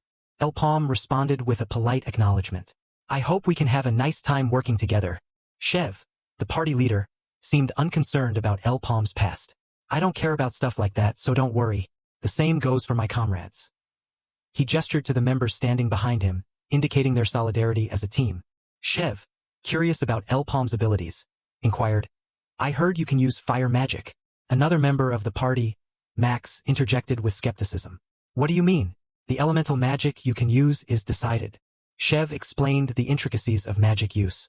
I heard mages can't use magic of elements other than the one they're born with. So apparently, any item that's unrelated to their element is useless for them. To me, I don't quite understand either. That's a bit complicated. As the conversation wrapped up, Chev refocused the group on their mission. Enough chit-chat. You must have heard it already, but for this mission, the goal isn't hunting monsters. Our goal is to safely retrieve the items left behind by the 12 parties who were annihilated before us. And then, we just have to return the items we retrieved to the Union. I heard. They're giving 3,000 meso for each item. Max voiced his dissatisfaction with the payment, but Chev shut down the complaints. Stop complaining. Now. Enough of this. Are you all ready? Let's make some money. With that, the party set off towards the gate, ready to embark on their mission. Entering the gate, Chev, the leader of the party, immediately issued a warning to everyone. Everyone, pay attention. There's a high chance of a long battle in this dense forest, so we'll set up a base first. His words conveyed the urgency and importance of establishing a secure position before proceeding further. Chev, what about up in that tree? With all those other trees' branches, hiding and moving will be quite easy, Max proposed. Assessing the tree that Max picked, Chev agreed and remarked, not bad. Okay then, let's go with that. With Max's suggestion and Chev's agreement, the party decided to utilize the tree for their base. Max's assertion that setting up the base was his specialty, along with Tom's, showed his confidence and leadership within the group. Gesturing towards Tom, who stood behind him, he declared, Paume, you can just rest. Setting up base is mine and that idiot's specialty. With the base established, Chev wasted no time in issuing further instructions. Now that the base is all set up, we'll split into 2 groups and search the surroundings. Tom, Max, and Roa, you 3 are in Group 1, while I and El-paume will be on Team 2. We'll each take the east and west side, scout, and then return. If something happens, quickly send a signal and rush back to the base. You got it? Yes, understood. All the party members replied in unison. With their assignments clear, the party members dispersed to carry out their duties. As they ventured deeper into the dense jungle, Chev couldn't help but express his surprise. How come we haven't come across a single monster yet? We're gonna have to move even further inside tomorrow. Turning his attention to El-paume, the newest member of their party, Chev inquired about his first impressions. That aside, how's your first mission as an adventurer looking? He asked. In response, El-paume admitted, I feel nervous. His honesty reflected the weight of the situation and the uncertainty of what lay ahead in this unfamiliar environment. Hearing that, Chev's attempt to comfort El-paume with his own experiences as an adventurer. Haha, you are right. That's how it is. I've been an adventurer for a long time, yet every time I step inside a gate, I'm nervous about it. I've always been a scaredy cat. But despite that, I can have courage because I've got good people by my side. Praising them myself might sound awkward, but they're really good people. I felt very sorry when I heard about your story. Baiting slave. I can only imagine how hard it must have been. On that topic, El-paume, if it's okay with you, how about joining our... Before Chev could finish his offer to El-paume, he noticed the latter had stopped walking and seemed to be analyzing something intently. Sensing the sudden shift in mood, Chev quickly backtracked. I wasn't being serious about that, so don't worry about it. As they finished their scouting assignment, night descended, and all the party members gathered around a bonfire to enjoy their dinner. As they gathered around the bonfire, enjoying their dinner, Max couldn't resist teasing Chev. That means you have nothing to gain either? He asked with a playful tone. Chev quickly retorted, trying to steer the conversation away from work. You think we'd find them so easily? And can you stop talking about work when we're eating, can you? You can always talk about it tomorrow. As the night grew late and the party settled in to rest, El-paume drifted off to sleep. However, unbeknownst to him, the rest of the party had their own clandestine plans. Chev waved his torch towards the sleeping figure of El-paume. Oi, Paume, are you sleeping? Max, with a mischievous grin, chimed in. Captain, what are you doing? This guy's lost in his dreams. How would he answer you? Geez. Stop being scaredy cat, Captain. You're so damn overly cautious. Did you forget what we mixed in his food? He gulped down so much of it. That sleeping herb could even make a mushmom weighing hundreds of kilograms fall asleep. He'd be lucky not to die. By the way, that fire arrow wand, that's at least 10,000 meso. Max's sinister tone and words revealed a treacherous plan. Then let's get working, shall we? Max continued as he readied his weapon, seemingly ready to attack the sleeping El-paume at any moment. And thus, Max quickly stabbed El-paume, who was sleeping under the blanket. But Max's heart pounded as he stared in shock at the wooden log lying beneath the blanket. His mind raced with a whirlwind of confusion and fear as he realized the gravity of the situation. Chev was taken aback by Max's sudden revelation. What's wrong? He inquired urgently. Max's response was immediate and filled with alarm. He's not here, he exclaimed. Chev's shock mirrored Max's as he processed the situation. Realizing the gravity of the situation, he quickly sprang into action, barking orders to his party members. He couldn't have gotten far. Find him, he commanded urgently, his voice echoing through the night. Right after Chev finished giving his order, the base, perched atop a tree, suddenly erupted in flames. As the flames engulfed the tree that served as their base, panic gripped the party. Roa, the only female member, cried out in alarm, Fire! What happened? Why is there a fire all of a sudden? Chev, realizing the gravity of the situation, cursed under his breath. Damn it! Is this El-paume's doing? He speculated, his voice filled with frustration and concern. He quickly issued urgent orders to his party members. Quickly, we have to get the food and items out. But before he could finish his command, Tom, another party member, pointed frantically and interjected. Boss? What now? Chev snapped, turning to see what had caught Tom's attention. As Chev's eyes fell upon the towering slime-like creature before them, his heart sank with a mixture of shock and fear, trembling at the sight of the monstrous being. He couldn't contain his frustration and anger. El-paume, that bastard. Did he use us as bait? Chev roared, his voice laced with rage and betrayal. With adrenaline coursing through his veins, he leaped from their tree-base camp, leaving their food and items behind in his haste to avoid the looming threat. From his vantage point, El-paume observed the chaos unfolding among his former companions.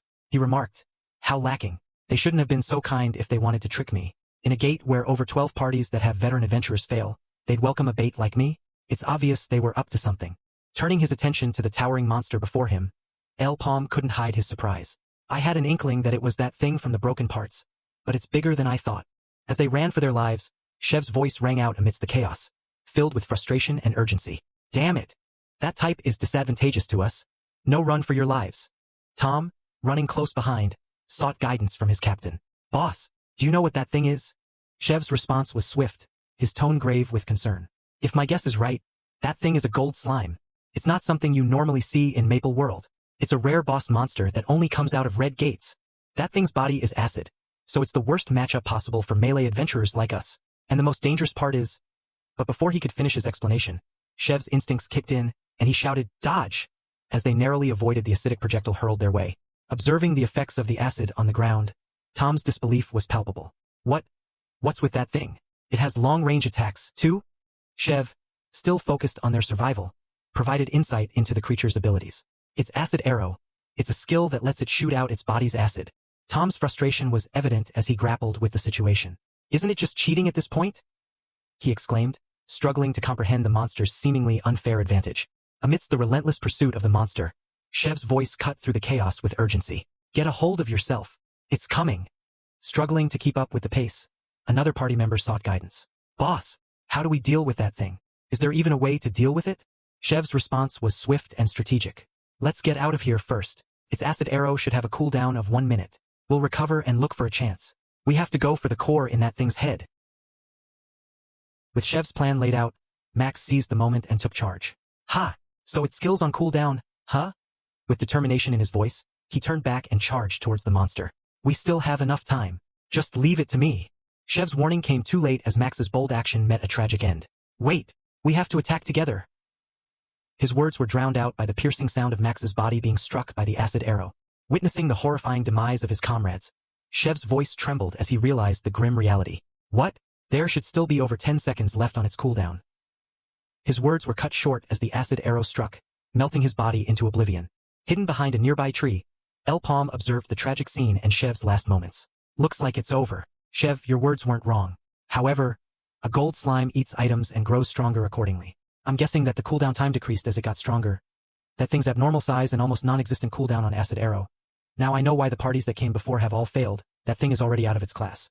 That thing has grown so much that it could be a fit for a yellow gate, which is 2 levels above a red gate." With a heavy heart, El-paume realized the futility of the mission given by Abyss. It's no longer a monster that a one-circle adventurer can handle. "I'm sure there aren't any more items left in this dungeon. Looks like the mission is a failure." He began devising a new strategy to defeat the formidable slime monster. Drawing upon his magical abilities, El-paume aimed carefully and unleashed a fire arrow towards the creature. However, the attack didn't have the desired effect, and the monster remained largely unaffected. Disappointed but undeterred, El-paume pondered. "Is it because of its magic resistance? I'm sure I aimed for its core directly. Not bad." Realizing that he needed to adjust his strategy, El-paume calculated his next move. "If it's like this, for more shots No, I need to hit it at least 5 more times." Resolute in his determination, El-paume remarked with unwavering resolve. "Well, not like it matters. I'll just prove it to you." As the monster retaliated with its acid arrow attack, El-paume sprang into action, swiftly dodging the incoming assault. With agility and precision, he leaped from the tree he had been standing on moments before. "I have to hit the exact same spot without error. An ordinary mage wouldn't even think of doing such a thing," he remarked, determination shining in his eyes. Drawing a dagger tied with a rope at its end, El-paume swiftly launched it towards a nearby tree. The dagger found its mark, embedding itself securely in the tree trunk, as El-paume deftly caught hold of the rope. Using the momentum from the swinging dagger, El-paume propelled himself forward, gracefully maneuvering through the air as he swung towards the monster with focused intent. With resolve burning within him, El-paume prepared to unleash his attack. As he focused his energy, he declared, "But I'm not your run-of-the-mill mage. One of the titles I held in my previous life is the best telekinetic adventurer." Summoning the power within him, he cast his spell, shouting, "Fire arrow!" The arrow of flame surged forth from his outstretched staff, hurtling towards the monster with unerring accuracy. It struck true, finding its mark amidst the chaos of battle. Seeing the success of his first strike, El-paume remained undeterred. "For more shots!" he declared resolutely as he continued to evade the monster's attacks, swinging deftly around using the rope.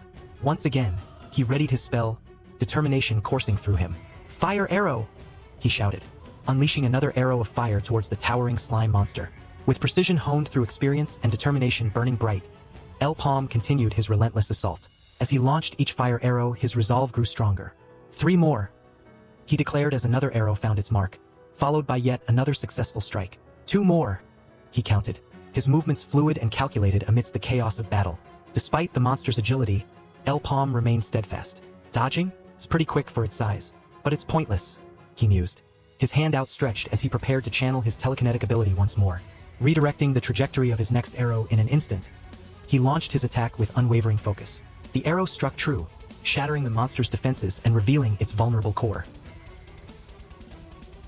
With determination in his eyes, he declared, "The last one," leaping towards the exposed core, readying himself for his final, decisive strike.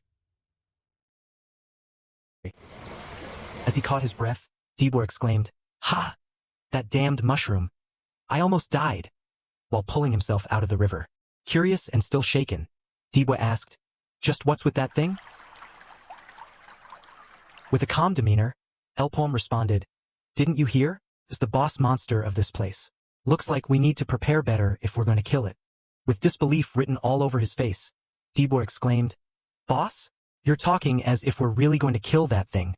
El-paume, maintaining his demeanor, replied, "You heard correctly." Became more shocked than before, Dibwa exclaimed, "Are you kidding me?" El-paume's determination was unwavering. "What's the problem? Didn't we come to hunt the boss in the first place?" Dibwa, however, was less resolute. "That's when we didn't know the boss was the mad poisonous mushroom. Don't you know that there's a thing called retreating?" El-paume countered. "You won't be able to re-enter a gate that you've escaped from." Dibwa reluctantly acknowledged, "I know." Despite El-paume's confidence, Dibwa couldn't shake his doubts. He thought to himself, "Shouldn't we escape from here since we're done with our role as baits? How are we going to kill the boss when fire arrow doesn't even work on it?" He remembered El-paume's warning. Didn't he say he'd die if he tried to fight that thing? El-paume's expression remained composed as he assured, "The situation has changed. Since the competition is all gone, it's like a free meal. We're even getting a bonus on top of that. Isn't that great?" Glancing at Dibwa, he continued, "What's wrong though? Are you going to go against your contract?" Dibwa's retort came swiftly, "I wasn't really thinking about that." "Still, you have to give me a bonus for this. At least tell me this, boss. How are we going to kill that thing when melee and ranged attacks don't work? I have no plans on throwing my life away for the impossible. To kill that thing? Is there even a way?" El-paume's response was steady. "Of course."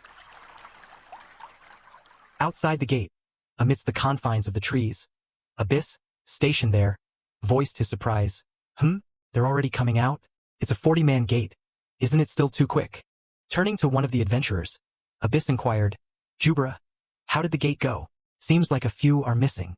Jubra, recounting the harrowing ordeal, replied, "Dolan's party was wiped out, and El-paume is still inside. We failed to clear it. We were only able to escape due to El-paume and the other guy acting as bait for us. The boss of this gate is impossible to take out with just us alone." Hearing that, Abyss became furious, exclaimed, "So you did nothing and ran with your tails tucked between your legs?" With Abyss' enraged response, Jubra attempted to explain, "The boss was the infamous mad poisonous mushroom. There was nothing we could do." But Abyss paid no heed to Jubra's explanation, firmly stating, "Let's go back." Concerned, Jubra interjected, "Sir Abby's? Wait. El-paume's party has yet to come out. Seeing that the gate is still active, they must still be alive." Abyss, however, remained grim, remarking, "They won't survive. It'll only be a matter of time. Didn't you say so yourself that the boss is the mad poisonous mushroom? If you want to wait, you guys can wait yourselves. I don't have the time." As Abyss departed from the gate, his bitter thoughts consumed him. Useless bastards. I guess. They were just unlucky. Continuing his contemplation, he muttered, "Two-circle killing a mad poisonous mushroom is impossible. That's a given. But I have no use for average adventurers like that. The type I want is someone who can overcome such things. Someone that can turn the impossible into possible." Meanwhile, inside the gate, El-paume's determination echoed, "Let's begin the hunt," as he launched his fire arrow magic from a considerable distance. "This boss monster is faster and sturdier than the ones we've faced before. On top of that, it even uses poison, which makes it a pain to deal with. In such a situation, it's best to keep our distance and attack it with an overwhelming ranged attack. But the fire arrow I can conjure currently won't be able to achieve that level of power. However, using telekinesis to spin the arrow at a high speed, this is something that only I can use in the world of Maple. It will drastically increase its piercing effect. It's something that I came up with when I thought of a bullet. A skill that'll make the impossible possible." As the arrow closed in on the monster, El-paume utilized his telekinetic ability and shouted, "Revolver." The arrow struck the monster, but not where El-paume had predicted. "I was trying to pierce the head that holds its core in one go." Observing the monster still standing, he exclaimed in frustration, "Looks like I slightly missed. This has become more troublesome." On the other side, being attacked out of nowhere, the monster didn't idle for a moment, quickly charging towards El-paume. Seeing the approaching threat, El-paume swiftly calculated, "The main problem is the cooldown. It's pretty hard to use revolver while on the move. I have to end this before the boss can get up here. Launching his arrows towards the charging monster, El-paume's attacks mostly missed due to the creature's swift movements. As the monster closed in, El-paume shouted, "Ha! Now!" instructing Dibwa to activate the prepared rope trap. As Dibwa pulled the rope, it tripped the monster, causing it to fall into the swamp. But the monster quickly regained its footing. However, the purpose of tripping it into the swamp was to clog its body hole for emitting the poisonous smoke. Seizing the opportunity, Dibwa shouted, "Hey, you filthy mushroom!" and swiftly launched his polearm, attacking the monster. With a mocking expression, he continued, "Finally, I can breathe a bit easier. The air is pretty refreshing. Shall we play now?" Assessing the situation from atop the hill, El-paume contemplated. With this, the conditions have been met, right? The core of the mission this time is to lure the monster to the swamp area, since the basics of the hunt is to nullify the prey's strengths. This should ensure the prey's strongest weapon to be nullified. Ready to confront the mushroom monster, Dibwa shouted tauntingly, "What's wrong? Are you feeling frustrated that all the holes on your face are clogged?" Wasting no time, Dibwa swiftly launched his tied rope polearm towards the monster and attacked it. The reason for luring the monster here isn't just to block the holes. The muddy swamp, for fast monsters like this, is the worst place. El-paume's strategic insight proved invaluable as the monster struggled in the mire. The monster retaliated swiftly, but the muddy swamp hindered its movements, allowing Dibwa to exchange blows with it. As planned, the monster's foot became firmly lodged in the mud. Seizing the opportunity, El-paume wasted no time and launched another fire arrow. His magic struck the monster spot on. Observing the hit, Dibwa exclaimed, "Is it dead?" As he tried to assess the situation, anticipation thick in the air. Despite the onslaught, the monster remained standing strong, its resilience unwavering. Seeing the monster still standing, El-paume quickly instructed, "Aim for the core. It should be near the head." Dibwa swiftly replied, determination in his voice, "I know." He quickly launched his tied rope polearm, aiming for the monster's head with precision and force. As Dibwa launched his tied rope polearm, aiming for the monster's head with precision and force, the creature managed to block the attack and grab Dibwa's polearm with its hand. With the tied rope polearm in its grasp, the monster pulled Dibwa closer. Fortunately, El-paume swiftly intervened, utilizing his telekinetic ability to manipulate a large wooden log. With precision, he aimed the log towards the monster's head, rescuing Dibwa from imminent danger.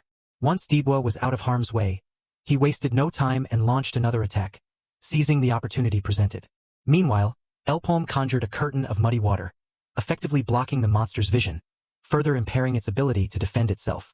With the monster's vision obscured, Dibwa saw his chance and swiftly launched another attack, aiming directly for the monster's head. His strike was true, and with a swift motion, the attack decapitated the monster, bringing an end to the perilous encounter. As Dibwa panted for breath, gesturing a good job towards El-paume, they were both taken aback as the seemingly defeated monster surged back to life, launching a vicious attack towards Dibwa. Reacting swiftly, El-paume couldn't contain his surprise and launched his magic arrow towards the relentless creature. However, the monster deftly evaded the attack and began climbing the hill where El-paume stood. With the monster rapidly approaching, El-paume pondered in disbelief. "How can this be? I'm sure I blew its head off?" As the monster drew nearer, he continued, "I must be missing something.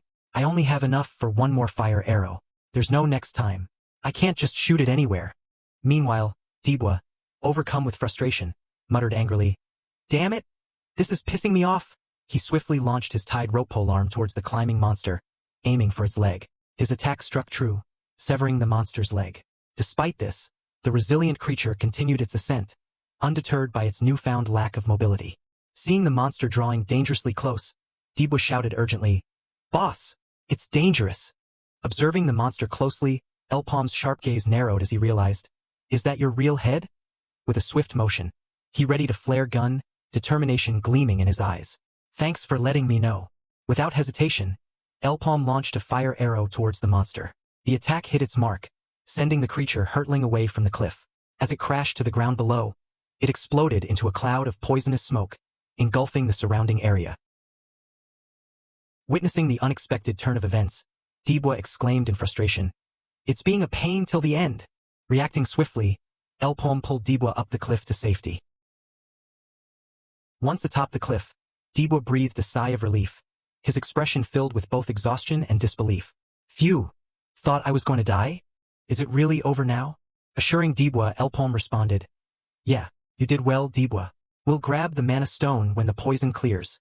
However, just as they thought the ordeal was finally over, the supposedly defeated monster surged back with renewed persistence, launching another attack. Despite the dire situation, Dibwa couldn't help but wear a joyous expression as he witnessed the unfolding events.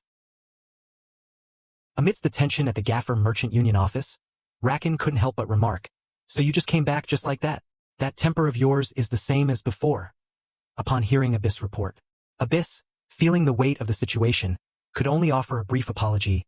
"My apologies. For this matter, we should let the Cygnus Knights."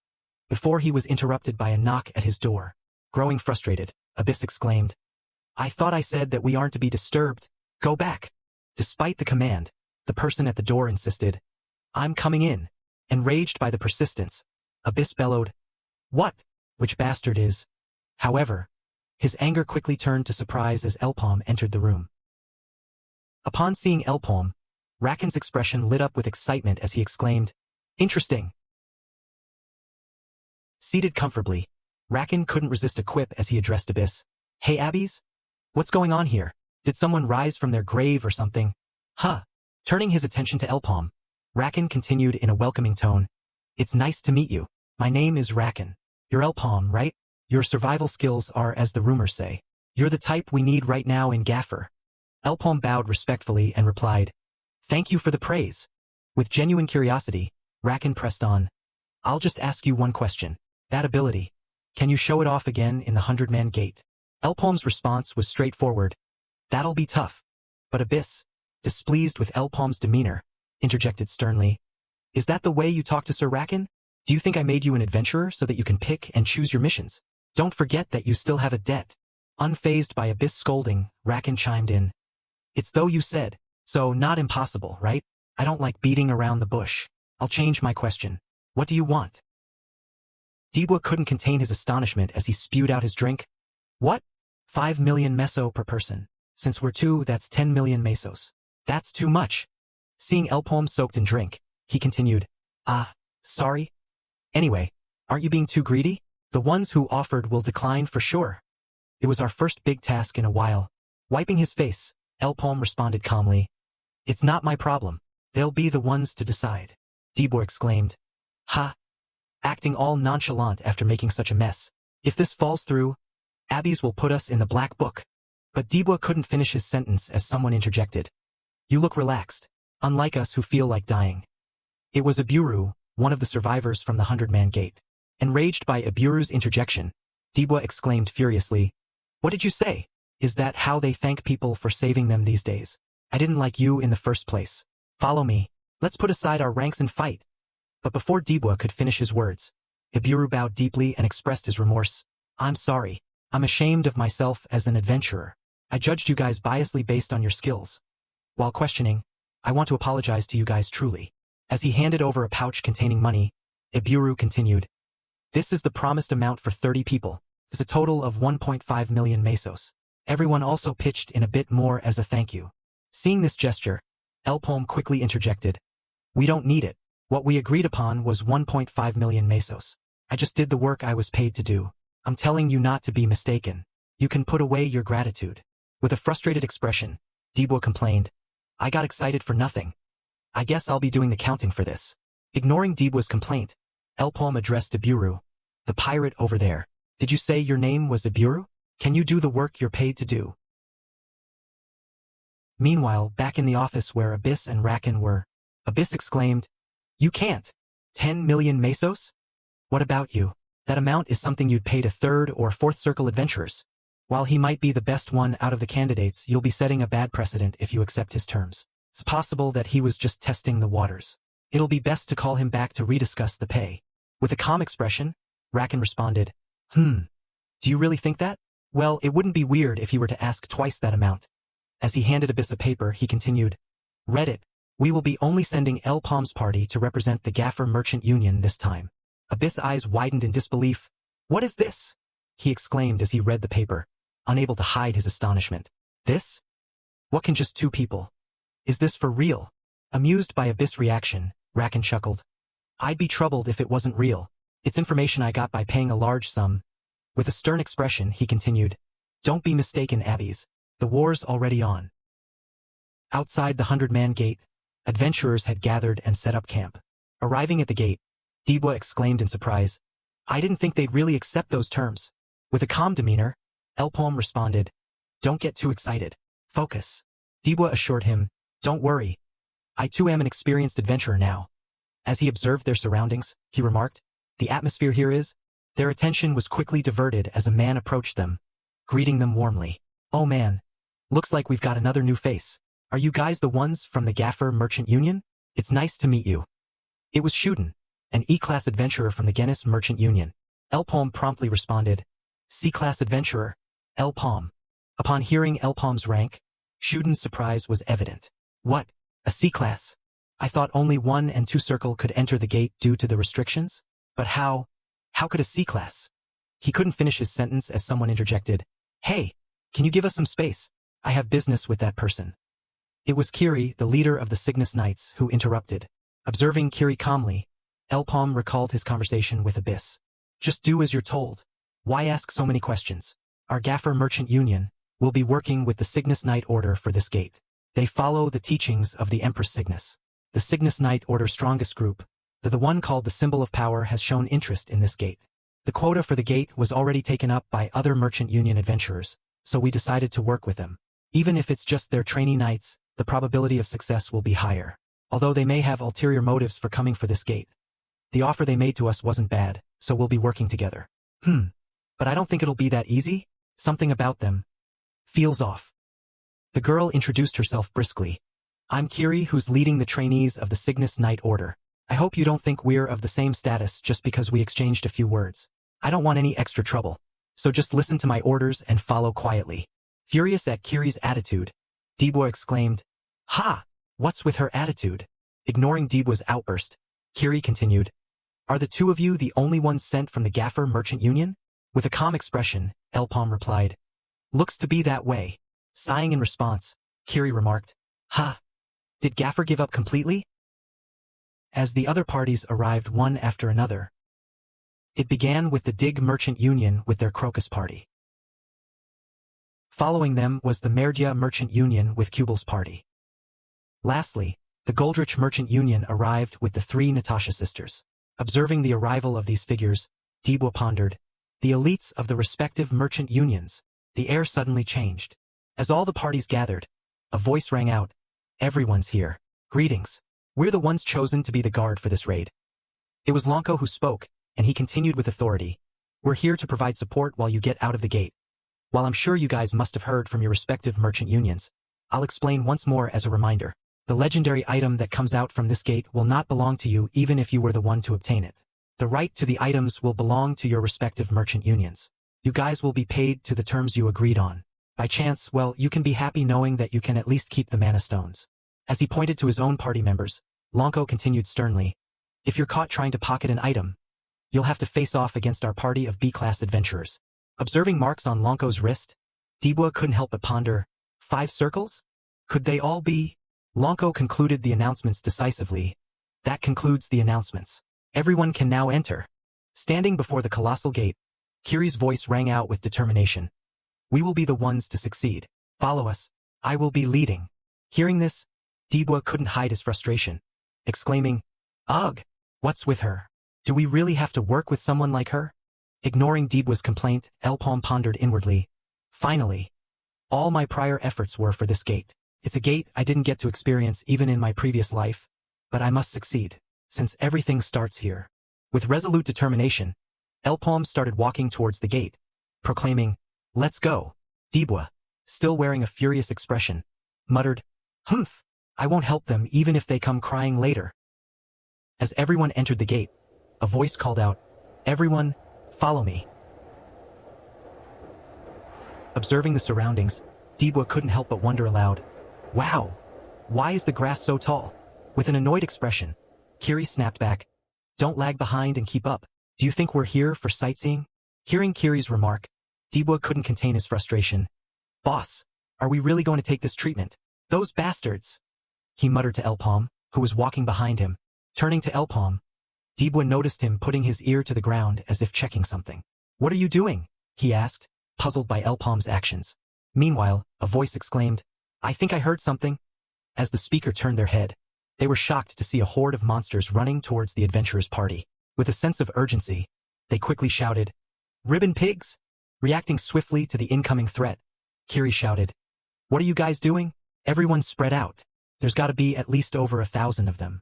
There are still parties that have yet to come in here. As everyone scattered to avoid the oncoming monsters, Kiri added, Wasn't it an unstated rule to not draw danger to the gate's entrance?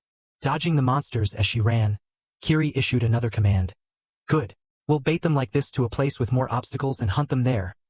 But at that very moment, one of her subordinates interjected. Lady Kiri, there's a problem. Gaffer Merchant Union's people seem to be missing. Avoiding the threat of the horde of monsters, Dibwa exclaimed with relief. Phew! That was refreshing. I think we can relax now. But how did you anticipate that the ribbon pigs would come stampeding? El-paume responded calmly. Based on my experiences, there are many herds of beasts that travel across plains like this. Ribbon pigs have an average body length of 2 meters. They're monsters with a violent personality and usually act in groups that consist of hundreds to sometimes even thousands of them. Although they're tough to deal with, they aren't impossible to hunt. It should be the same for the other Merchant Union guys. They'll probably try to avoid fighting since they don't want to waste their energy so early in the gate. Since nobody knows what monsters we'll run into in this gate. Recalling his past memories, El-paume's expression grew somber. There's no way it'll be over with just some ribbon pigs. Before my return, the raid for the Sleepywood 100-man gate resulted in a failure with all the adventurers dying. Concerned by El-paume's distant expression, Dibwa quickly remarked, What are you thinking so hard about? As Dibwa finished his words, at that very moment, his leg was struck by a rope, activating a trap. Luckily, he managed to avoid falling victim to it. The sudden assault of the trap left him momentarily disoriented. Whoa! What was that? A trap? Who would make something like this? He exclaimed, his voice tinged with a mixture of surprise and incredulity. Meanwhile, in another location, Babel expressed his disdain. Humph, how childish. I'm done clearing things up here. That should be the last of it. He had successfully cleared all the traps. Crocus, the leader of the party, cautioned. Don't let your guard down, Babel. While we may have set up some small traps, they're still dangerous enough to kill on the spot. Besides, they copied the way humans hunt. You can tell they aren't some regular monsters just by that. If these monsters have this much intelligence, then they must be the Hobbs.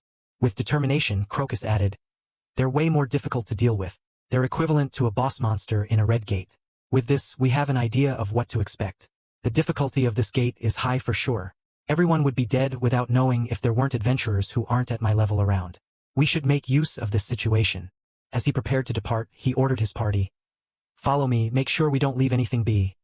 But before he could finish his sentence, he was startled by the sight of a headless Babel. In a swift turn of events, the rest of his party members also lost their heads. Realizing they were under attack, Crocus exclaimed in shock. What? Just... who? Meanwhile, in another area within the gate, someone murmured to himself, using the ribbon pigs to distract the people entering the gate. I don't know whose idea it was, but it worked out well for us. It's such a good opportunity that I should start working. Standing up from his seat, he added with a sigh.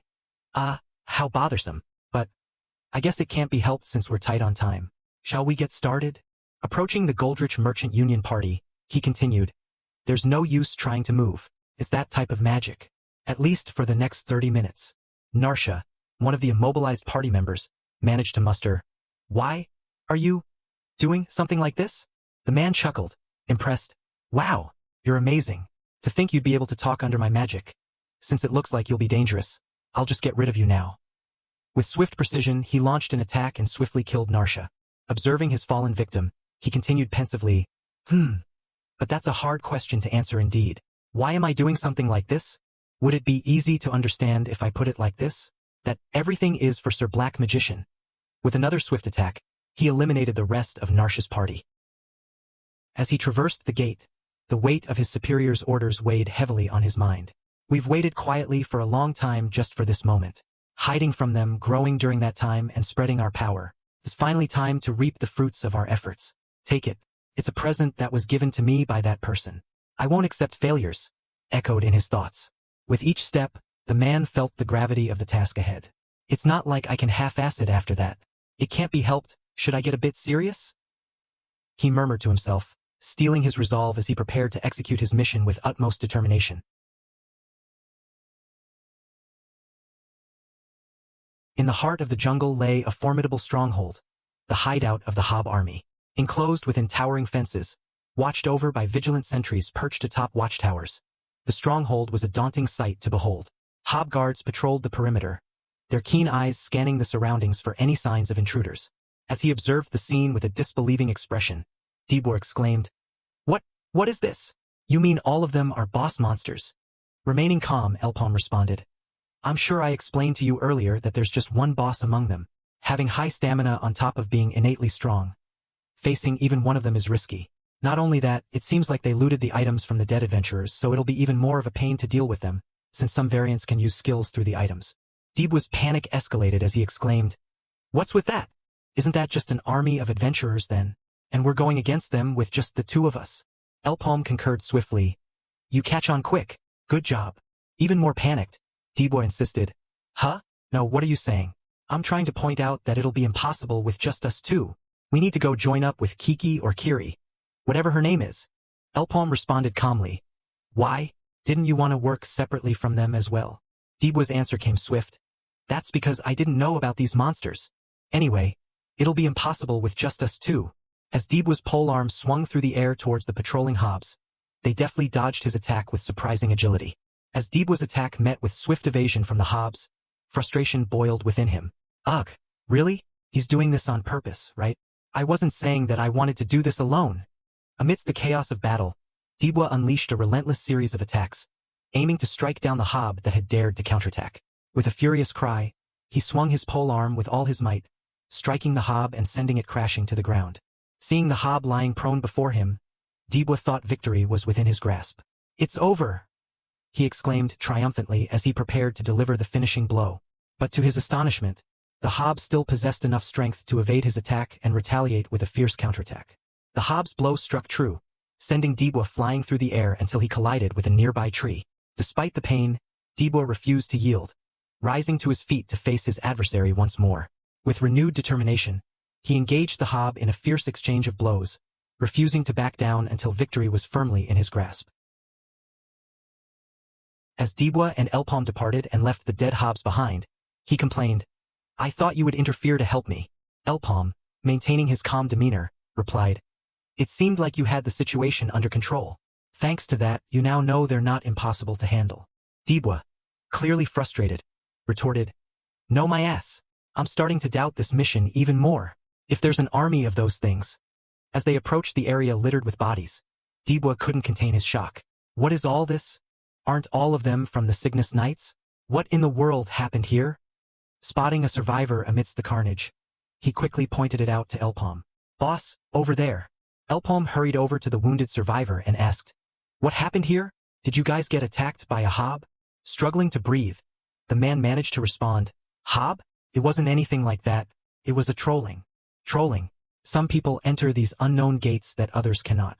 Their sole purpose is to collect information and attack the other adventurers. Since the gate would disappear after their escape, all the evidence of their wrongdoings would disappear along with it. However, this time it's pretty much a fight without a winner, since they would have to clear this difficult gate while minimal manpower. Having wasted energy, and even if they were clear it, and to somehow bring out a unique item, they wouldn't be able to escape the suspicions of those who are outside. Seated inside his office, Abyss pondered to himself, This doesn't make sense. Are they after all the elites of the merchant unions? That doesn't make sense. Even if that is their goal, if word was to get out somehow, they would have to fight a war with all the other merchant unions. Taking a puff of his cigarette, he continued, A dangerous gamble like that isn't something a merchant union would partake in. Does that mean there's some bigger meaning in this? As the man contemplated, Dibwa suddenly exclaimed, Could it be, boss? I don't think I see that girl. Meanwhile, the man, with a regretful expression, remarked, Damn it, it's all my fault. To think that we had a traitor amongst us. El-paume, maintaining his calm demeanor, questioned, I don't understand. Why is she, who is part of the Cygnus Knights, trolling? The survivor responded, I don't get it either. It's still hard for me to process. Just why would Lady Kiri? However, if I think back on things, the order she made at the gate, part of her plan, entrance seemed to be a before finishing things up here. She said it herself.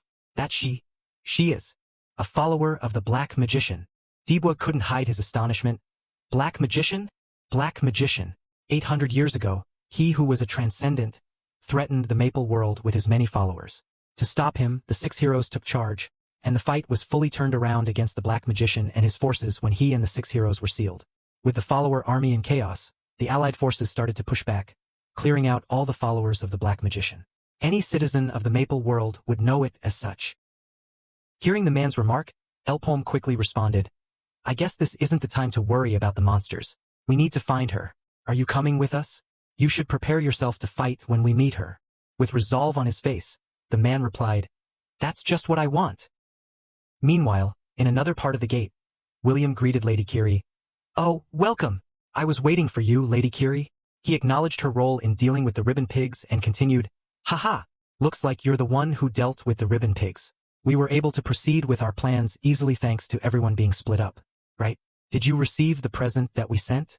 Now we can slowly wrap this up. Confronting William and his party members, Kiri pointed her sword towards them and demanded, Who are you guys?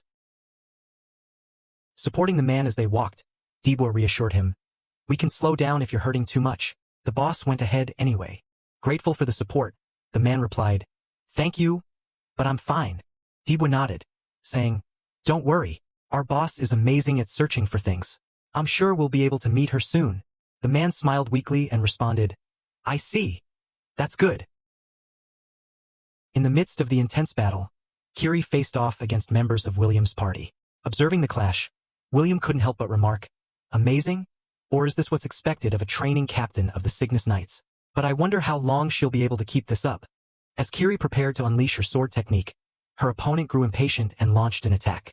However, with swift and precise swordplay, Kiri swiftly defeated one of her enemies. Panting heavily, Kiri demanded, State your purpose if you don't want to end up dead here. Annoyed by her resilience, William barked orders to his subordinates. Noisy, what are you guys doing? Hurry up and kill her. The rest of William's subordinates moved to overwhelm the exhausted Kiri, but just before they could reach her, a familiar figure emerged. It was Dibwa, swiftly coming to Kiri's rescue and eliminating William's subordinates with remarkable speed and skill. In the midst of their conversation, Dibwa reassured the man, Don't worry, our boss is amazing at searching for things. I'm sure we'll be able to meet her soon. The man responded with a sinister grin as he readied his blade and struck at the defenseless Dibwa, taunting, Give my regards to Kiri when you meet her. But just before the man could harm Dibwa, with swift intervention, El-paume's magic arrow severed the man's hand just before he could strike Dibwa, saving Dibwa from harm. Confused by the sudden turn of events, Dibwa asked, Boss? What's going on? El-paume's gaze remained fixed on the now injured man. Just as I expected. What an awful act. Sorry to tell you, but I don't have the habit of trusting people. Upon seeing Dibwa's sudden appearance, William remarked, How strange. To think an uninvited guest would pop up. One of his subordinates interjected, Sir William, he's from the Gaffer Merchant Union. The fact that he's still alive means. With an annoyed expression, William cut him off. I know, Pitten. Looks like that scaredy cat who can't even take his own life has failed. Ah, so annoying. I gave him a chance to make up for losing Lady Kiri. Did I make a mistake? Assessing the situation, he added, Since the two of you look strong, we'll have to have our elites take action. Readying themselves to confront William's subordinates, Kiri issued a warning. Be careful. Those guys. Dibwa's response was swift. I know. With a mocking expression, he added, They're perverts, right? Furious, William ordered. Now, let's quickly wrap this up. Prepared to face their foes, Dibwa exclaimed confidently. You should be able to take out at least one, right? I'll handle the rest of them. Kiri nodded in agreement. Don't let your guard down. Dibwa swiftly swung his polearm, engaging his enemies in close combat. They exchanged blows, with Dibwa deftly avoiding their melee attacks. From a distance, one of his foes launched a magic arrow towards him, but Dibwa managed to evade it skillfully.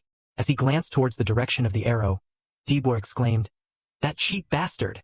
Seizing the opportunity while Dibwa was distracted, another enemy swiftly launched an attack, but fortunately, it wasn't severe and Dibwa managed to avoid serious injury. The assailant, disappointed by the failed attack, remarked, It was too shallow? He readied himself for another strike, declaring, Don't worry, I'll put you out of your misery soon. Meanwhile, Kiri shouted in concern, Brown head, what are you doing? Worried about Dibwa's condition. On the other hand, with a mocking expression, Dibwa confidently remarked, What do you think I'm doing? I'm just toying with him. As he became more serious, his movements became quicker and more precise, swiftly defeating his enemies one after another. Witnessing Deebwa's prowess, one of his enemies couldn't help but exclaim, "Damn it, how is he so strong?" Meanwhile, Kiri managed to push back her opponent, disdain evident in her voice as she remarked, "How disappointing. You guys call this elite?" As his subordinates fell, William's fury boiled over. He declared, "It seems I can't stay back anymore," as he readied a powerful magic arrow. With determination, he added, "This is as far as you go. We've wasted too much time on you guys already." Deebwa's eyes widened in realization as he recognized the incoming attack. "Fire arrow?" he exclaimed. As the arrow approached with startling speed, he continued, "What? It's way faster than the boss." As William observed the exploding arrow, he exclaimed, "Did you let your guard down because it's a fire arrow? My fire arrow is on another level. Well, it's not like you could have dodged it had you known." Thinking he had already won, he added, "It's over. We should start clearing the dungeon." But to William's surprise, another figure appeared and neutralized his attack. With a disbelieving expression, he remarked, "Who in the world are you?" As El-paume arrived on the scene with his characteristic calm, he simply exclaimed, "Here's another guest," pointing towards the reed field. Suddenly, the ribbon pig horde emerged from the field, swiftly overwhelming William and his subordinates, who stood in front of it, unable to fend off the onslaught.